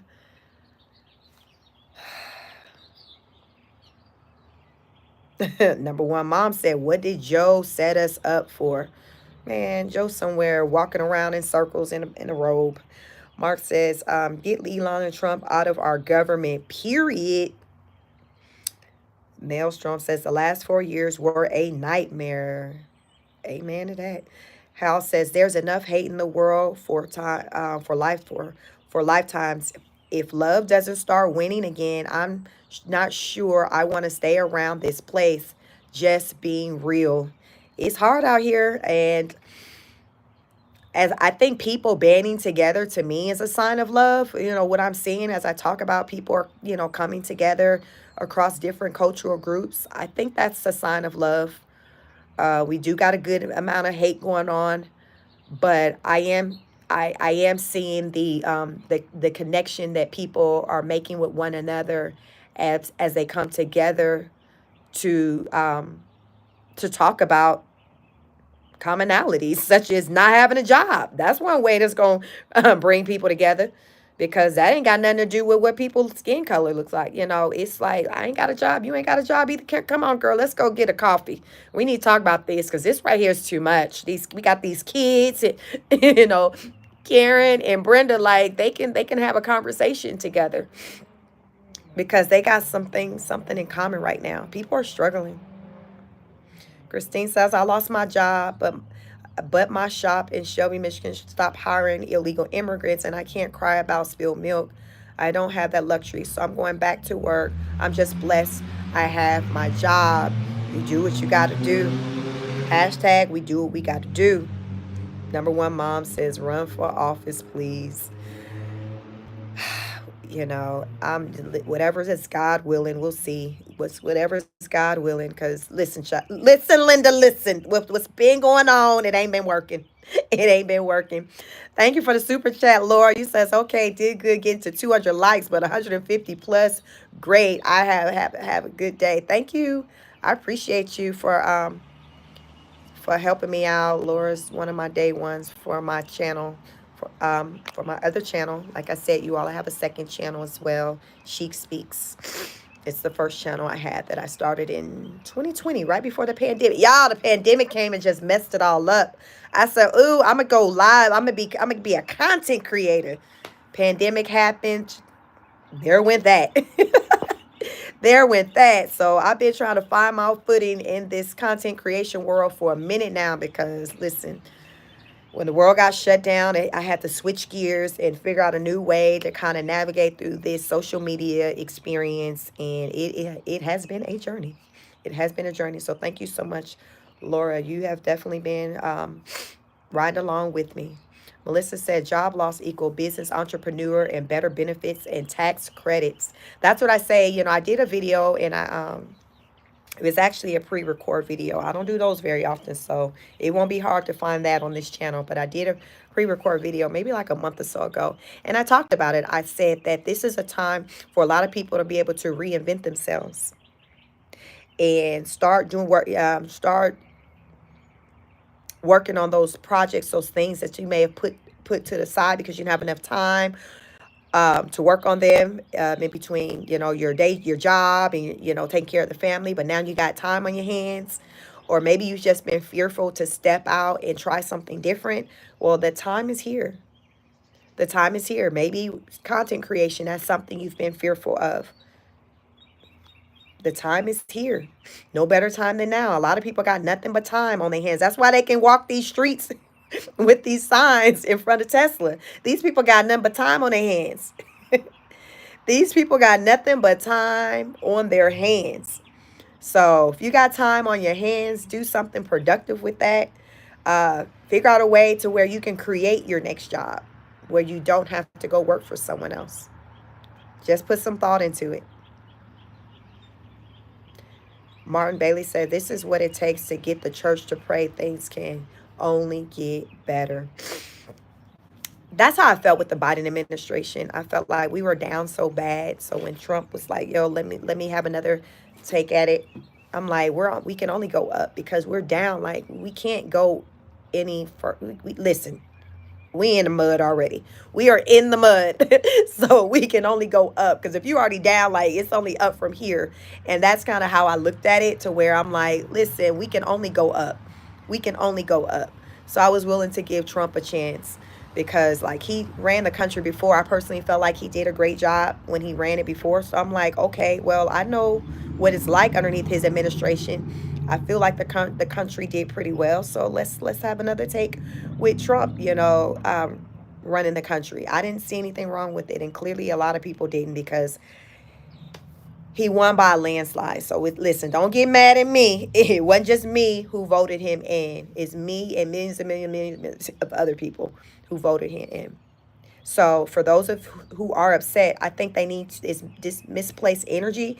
They need to turn it back to the Democratic Party, because it more so speaks to how bad it was that someone was saying, you know what, I don't even want that no more. I'm about to try this.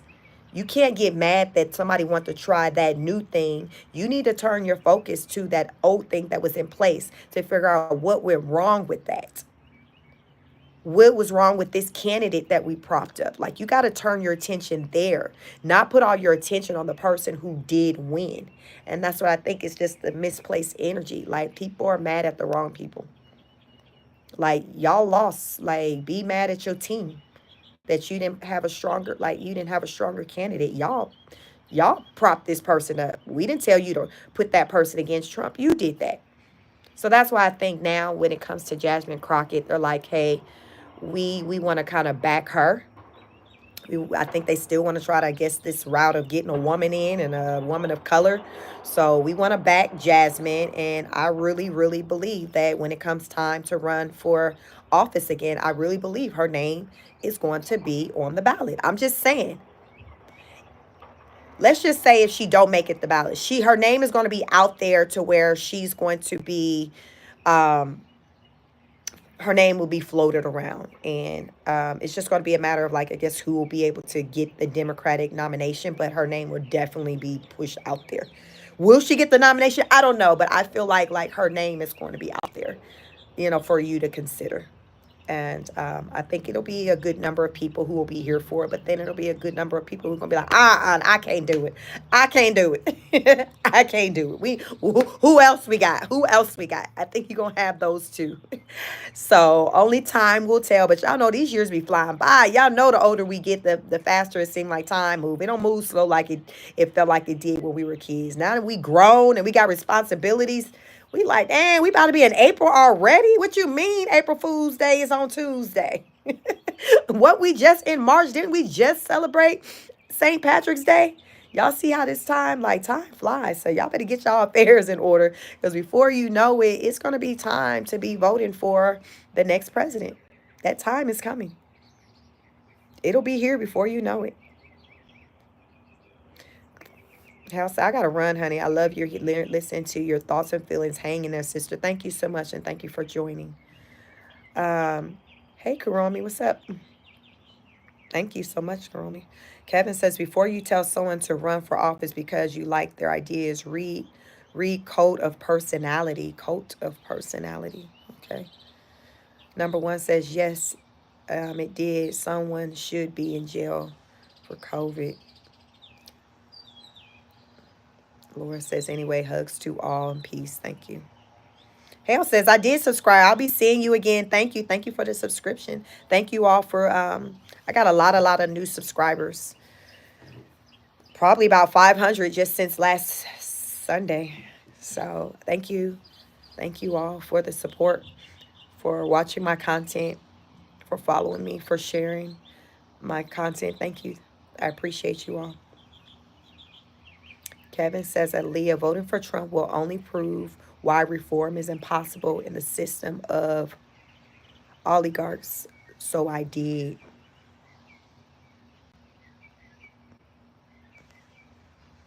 Number one mom says, I voted for Trump. Y'all let me know in here. Any of y'all in here, let me know who you voted for. Did you vote for Trump? Just let me know who you voted for. I'm just curious.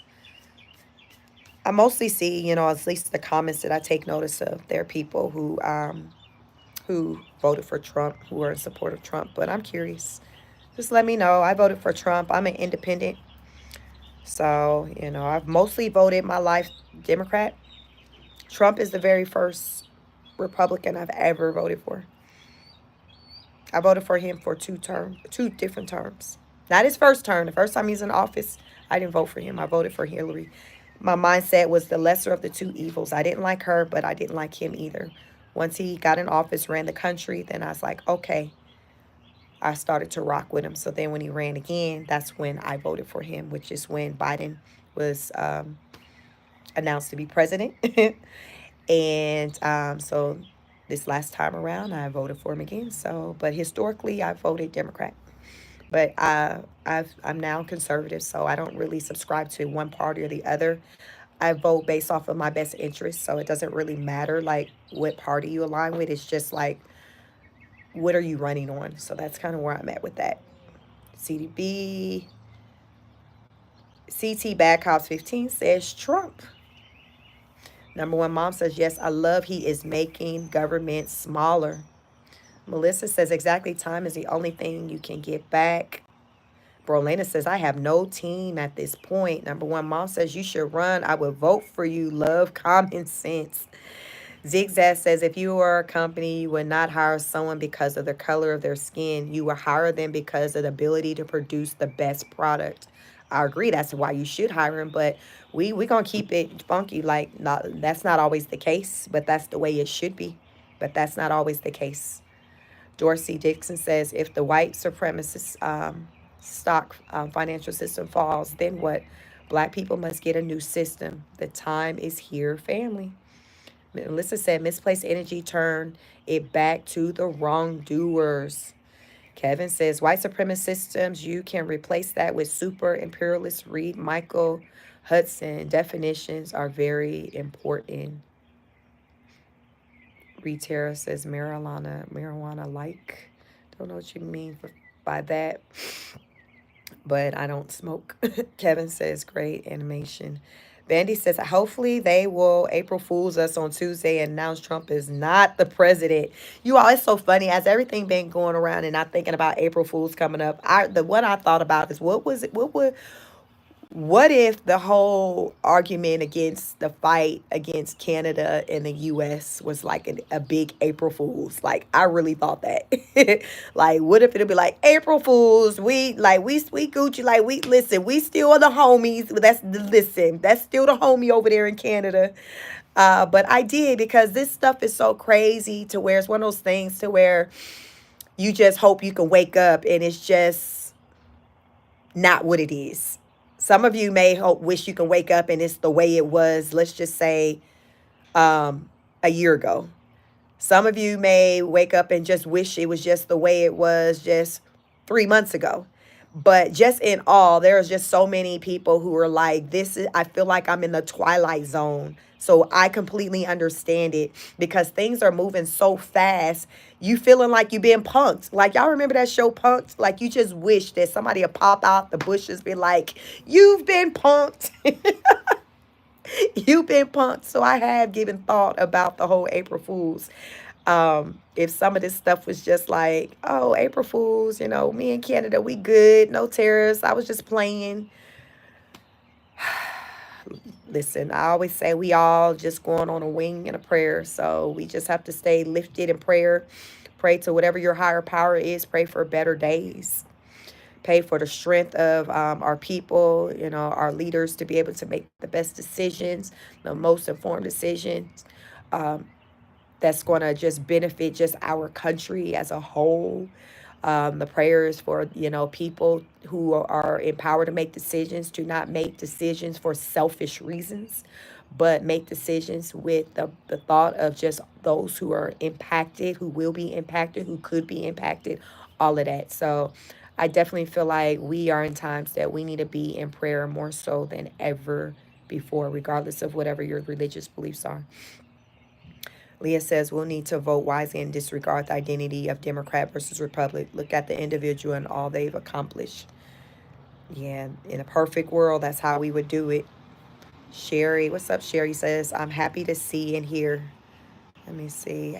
Others take on why they support DT, Donald Trump. Romana said independent.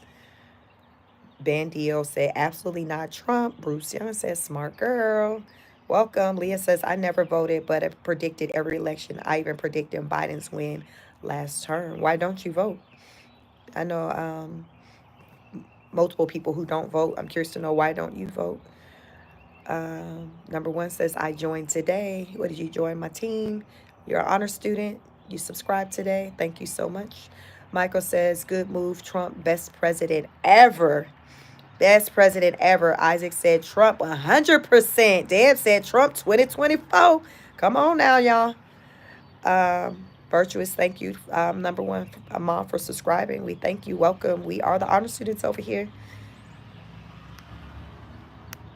Melissa Lee said Trump 2025 all day, independent. I know that's right.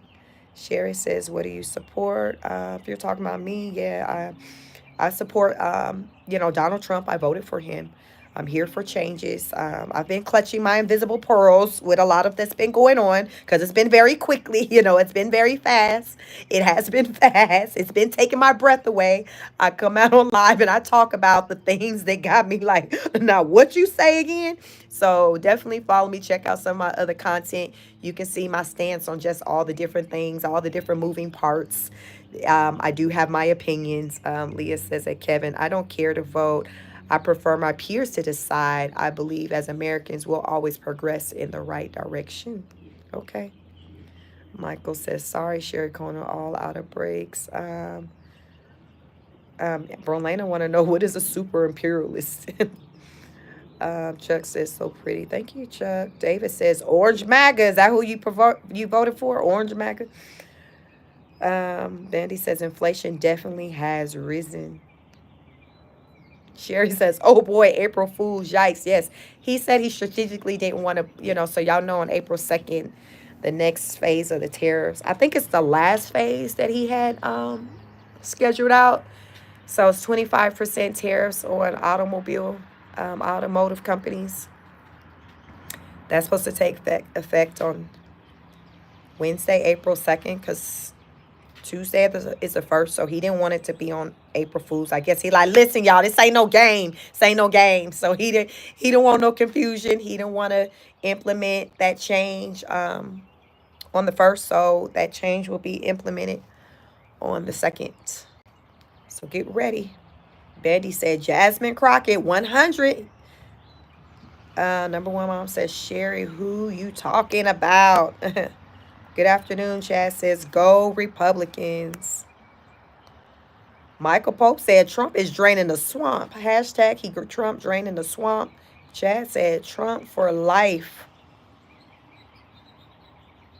Nelson says, not speaking for all those who voted for Trump, but it feels like a cult of a president. Okay.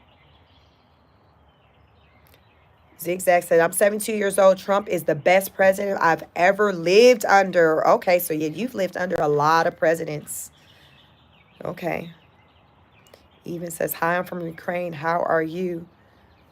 Hello, Evan said, Evan, how are you? I'm well. How are you? How's it going in Ukraine? Talk to us. Let us know what's going on in your world. Melissa says, praying for the collective to be unified on the righteous side and do it for the coming generations, our children, and the world. They need to be good in this country. I'm with you on that. I like to believe that the things that are being done today is for the betterment for the future. So we got to put in the work today for us to see better days tomorrow. When they say you work hard today, you play hard tomorrow, we working hard today. Evan said, war. Be safe. Take care of yourself. How do you feel about the war?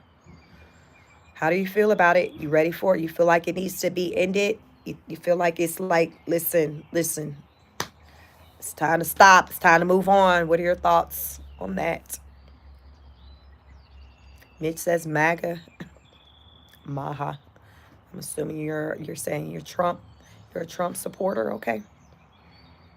Trump has a lot of supporters, even with all these things and these changes that he's doing. I talked about a couple of weeks ago that there are more Republicans that are in support of what's taking place with the Republican Party than Democrats in support of what's taking place with the Democratic Party. You have more Democrats who are unhappy with their own party. So as I say, misplaced energy. It's misplaced energy. A lot of people in the Democratic Party are not happy with the way their politicians have been moving. There are a lot of people who aren't happy with Jasmine Crockett and how she moves. I'm just saying, a lot of misplaced energy.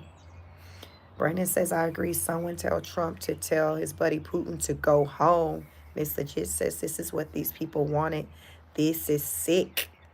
Melissa says, love and put God first. Your life, freedoms, liberties.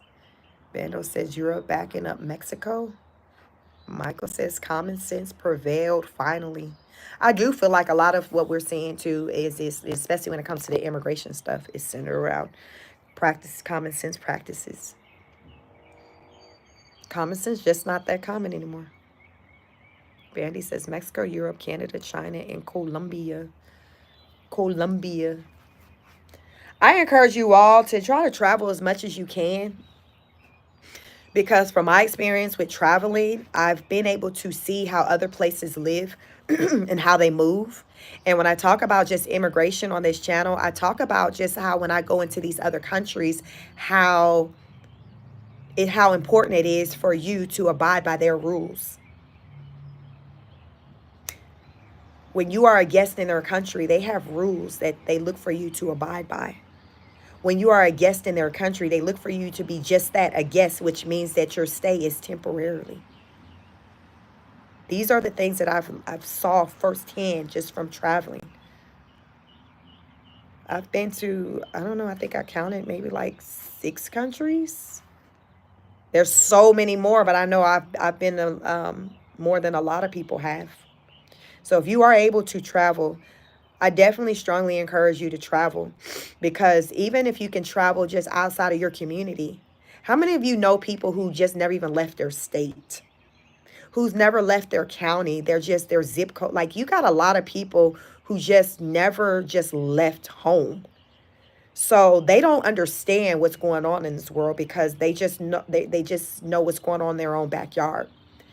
The beauty of traveling and experiencing different places is that you can see how other people live. And with doing it, it has you to not be as judgmental, or as you're forming your opinions, you're taking into an account how these other places live, how their governments are run, how it differs from the government, your government. Like you can like it's just so much that you can learn when you travel and you meet people and you get into conversations with them about what's going on. Even if it's something as you're traveling just within your country, or say the United States is where I live, and just going to different states. Soon I will be traveling to Washington, D.C. I've never been there before. It's on my bucket list. I want to go just to experience what is it like to be there. I talk about it on this channel. We talk about it. That's where a lot of people are located who make decisions that impacts each and every one of our lives here in America. And even and these decisions are impacting other people in other countries, Canada, decisions that we're making. So it's like this domino effect that is impacting people all over. So I want to visit. I want to go to DC. I want to just take it in, to just be in the environment where all this ish is going down. Like, it's just something about the idea with just being there, to be like, wow, this is where these decisions about my life, your life, are being made. So I'll talk about it. I'm going to definitely come on here and talk about my experience being in DC. I will be in DC the week of April 7th.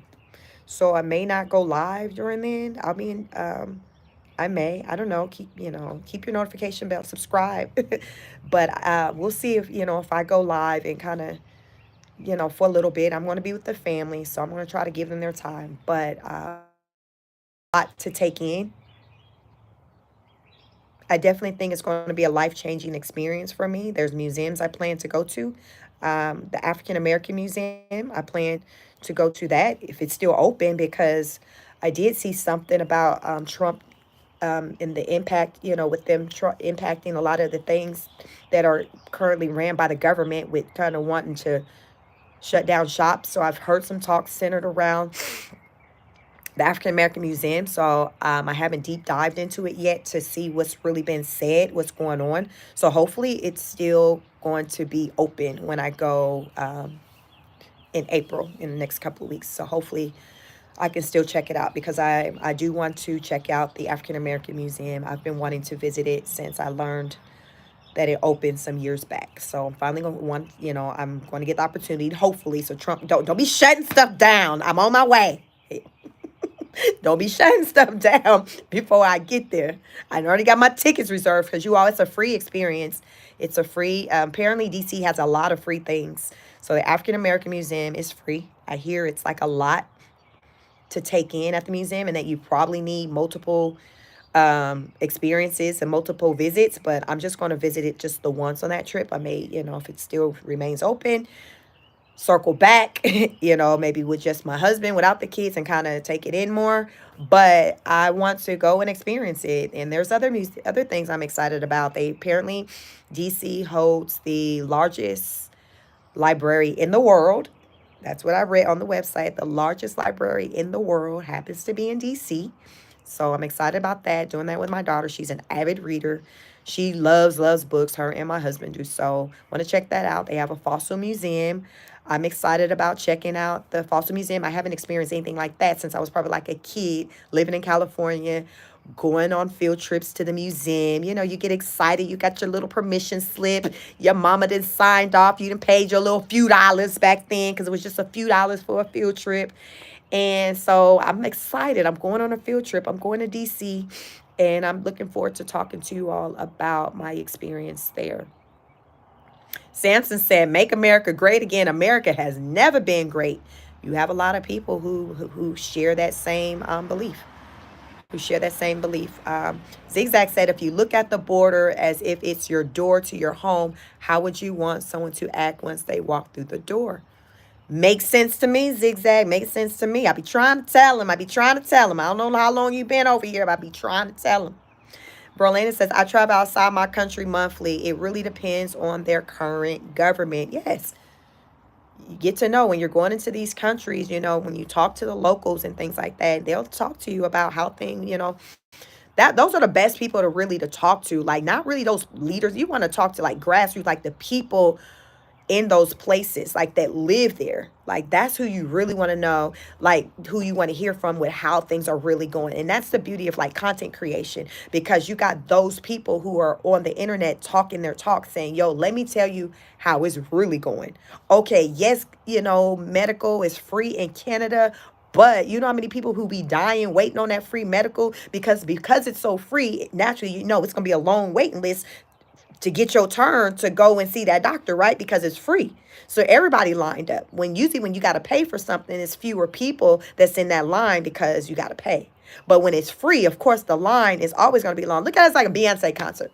Beyonce concert. Oh, it's free. Oh, everybody going. But if you got to pay for the ticket, okay, only the people who can afford to go. So I get it. So these people who are on the internet, who are just your regular people, they're like, "Listen, Linda, listen, we got struggles too. We've been struggling here in Canada for a very long time before Trump took office. So this is not new. Like, this has been a thing for us."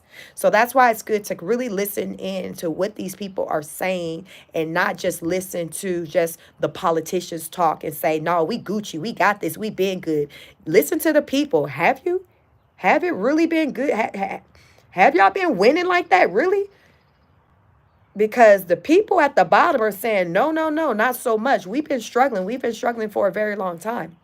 So that's me. I like to listen to, the people that grassroots, like listen to the people in the community to talk about, what's really been going on, what their experience has been like, because those people basically are more so on the level of me. Those politicians listen, they up here. I'm not, I'm down here. I told y'all it ain't no middle class. You got the rich, the poor, the haves, the have-nots. I am down here with the other people, with the masses. So I am really vested in wanting to know what they got to say. What do they have to say? Because their experience 9 times out of 10 is probably very similar to my experience. So those are the people I want to hear from. Those are the people I want to hear from. So just become engaged, get into conversations with people, talk to people, ask questions. Ask questions. Don't assume. Listen to, content creators that you maybe normally don't listen to that's talking about their experience uh, in their country. Because, maybe can get, bring some light to some of the things that's going on, or some of the things you may have been hearing, when you hear about, what's going on with the governments in other countries. Because I hear other countries are also experiencing tough times when it comes to their economy, just like Americans are. Like, I hear that it's just not a US thing, it's like a worldwide thing. It's just where we're at. The struggle is real. Look, I say all the time, it's hard out here for a pimp. From what I hear, people in Europe can relate to that. People in China can relate to that. People in Canada can relate to that. People in Africa can relate to that. People in Venezuela can relate to that. People in Mexico can relate to that. Like, this is universal. This is universal. Lane says 5,000 Doge check. I wonder if it's real. I wonder too. I haven't heard any talks about it as of late. Pokeroff says Trump has been doing what he said and seems to get the job done. Has my respect. That's on that. Listen, it's been a great live. I thank you all for tapping in with me on my walk and talk. My walk ended some time ago. If you are just now tapping in, definitely be a part of the replay game. We talked about a lot of things. Definitely check out my other content as well. It's a lot going on. I have my opinions. So when you see it going down out there, look for Chic to come out here and talk and share her opinion on it. If there are things that you see going down and you haven't heard me come out and talk on it, definitely jump in the comments on one of my videos. I see my comments. I enjoy reading the comments. And, let me know whatever question you may have, or whatever type of topic that you may want me to cover, on my upcoming lives. I welcome that. Please like the video, share, subscribe. You can send a super chat, put some color in the chat. I can see your comments more easily when I see it in color through the super chat. But that's what it's about. Each one teach one. This is a learning environment. We are the honor students over here. I believe in elevating over here, and that's what it's about. So if you're on that type of time, this is the place for you. Because if you're not, then listen, I don't know what to tell you. There's plenty of other channels out there for you to go ahead and click on and join a chat and just talk your talk. We find our tribe. You find your tribe. And I may not be your tribe, and that is perfectly fine. But the mission is to find your tribe. Sometimes your tribe will find you. Your tribe will find you. So that's on that. So I want you all to take care of yourselves and one another. Go out there into the world and show up in a way in which you want others to show up for you. Like attracts like. We are energy. Give off good juju. Just be nice to people. How about that? Just be nice. Just be nice. Just be nice. It's the little things. Just smile. Be pleasant. Love on somebody, because it's hard out here. So many people are struggling. So many people are struggling with their mental health. Take notice of that. Check in with your folks. Ask them if they good. Ask them if they good, if they need anything. And just rally around them. That's just all you can do. And just stay lifted in prayer. So now I'm saying, God bless you. Thank you so much. God bless you. Bendy says we have the right to agree to disagree. Very much so. That is a right that we have. That's the beauty of just freedom of speech and being in this country. We have the right to disagree, agree to disagree. It's not what you do, it's how you do it. You just be respectful with it. That's all it is. Just be respectful. That's what my space is about. I just want people to be respectful, because I come here out of respect, that's my intent. So that's what I want for those who come over into my space, to just be on that type of time, because it's plenty of other channels out there that's on some other type of stuff. So listen, what they say, you try to separate yourself. I'm trying to separate myself, my little channel from that. And I want it to be on some more positive type, not some doom and gloom, some uplifting, we are the champions type. I want it to be on that type of time. Psycho said, at least you have free speech. We don't have that in the UK. Yeah. Guess who else don't have that? Cuba. I was one of the few people who got a chance to visit Cuba before they stopped allowing Americans to go over there. What year? Let me see. I went to Cuba in Let me see. I went to Paris in 2018. I think I went to Cuba in 2019. Yeah. So yes, every place do not have freedom of speech. So that is something that we should appreciate. True One says, you have great juju, mama. Politics is not a divide. I respect you as long as you do the same. Thank you so much for that. We are the world, Bandito said. We are the world. Lorna says, whether Musk leaves Doge or not, the damage has been done to Americans and Canadians. Americans may have short-term memory issues. Canadians do not know to Tesla. Well, we talked about that, Lorna. I talked about that just because he's about to leave. Um, I don't think anyone is going to have a short-term memory. Most people aren't. Some people may feel all is forgotten, but I don't think the vast majority will. So I understand. Mandy said Trump wants to be the next Fidel Castro. Have you heard that part? No, I hadn't. Mm-mm. I have not heard that part. I've heard a lot of opinions that people have when it comes to um, Trump and Elon, but that one's a new one. It's a lot of information I tap into to prepare for these lives. TM says, I know it'll be hard for the country first, but we need to match the tariffs that other countries put on us. I agree. On that note, you all, happy Sunday. You all have a wonderful, wonderful rest of your Sunday. Like the video on the way out. Just double tap the screen, like, share, and subscribe. Thank you all for joining me on another live on Chic Speaks on it. You can follow me here, and I also have a second channel, Chic Speaks, if you want to follow me over there. I just do reaction videos.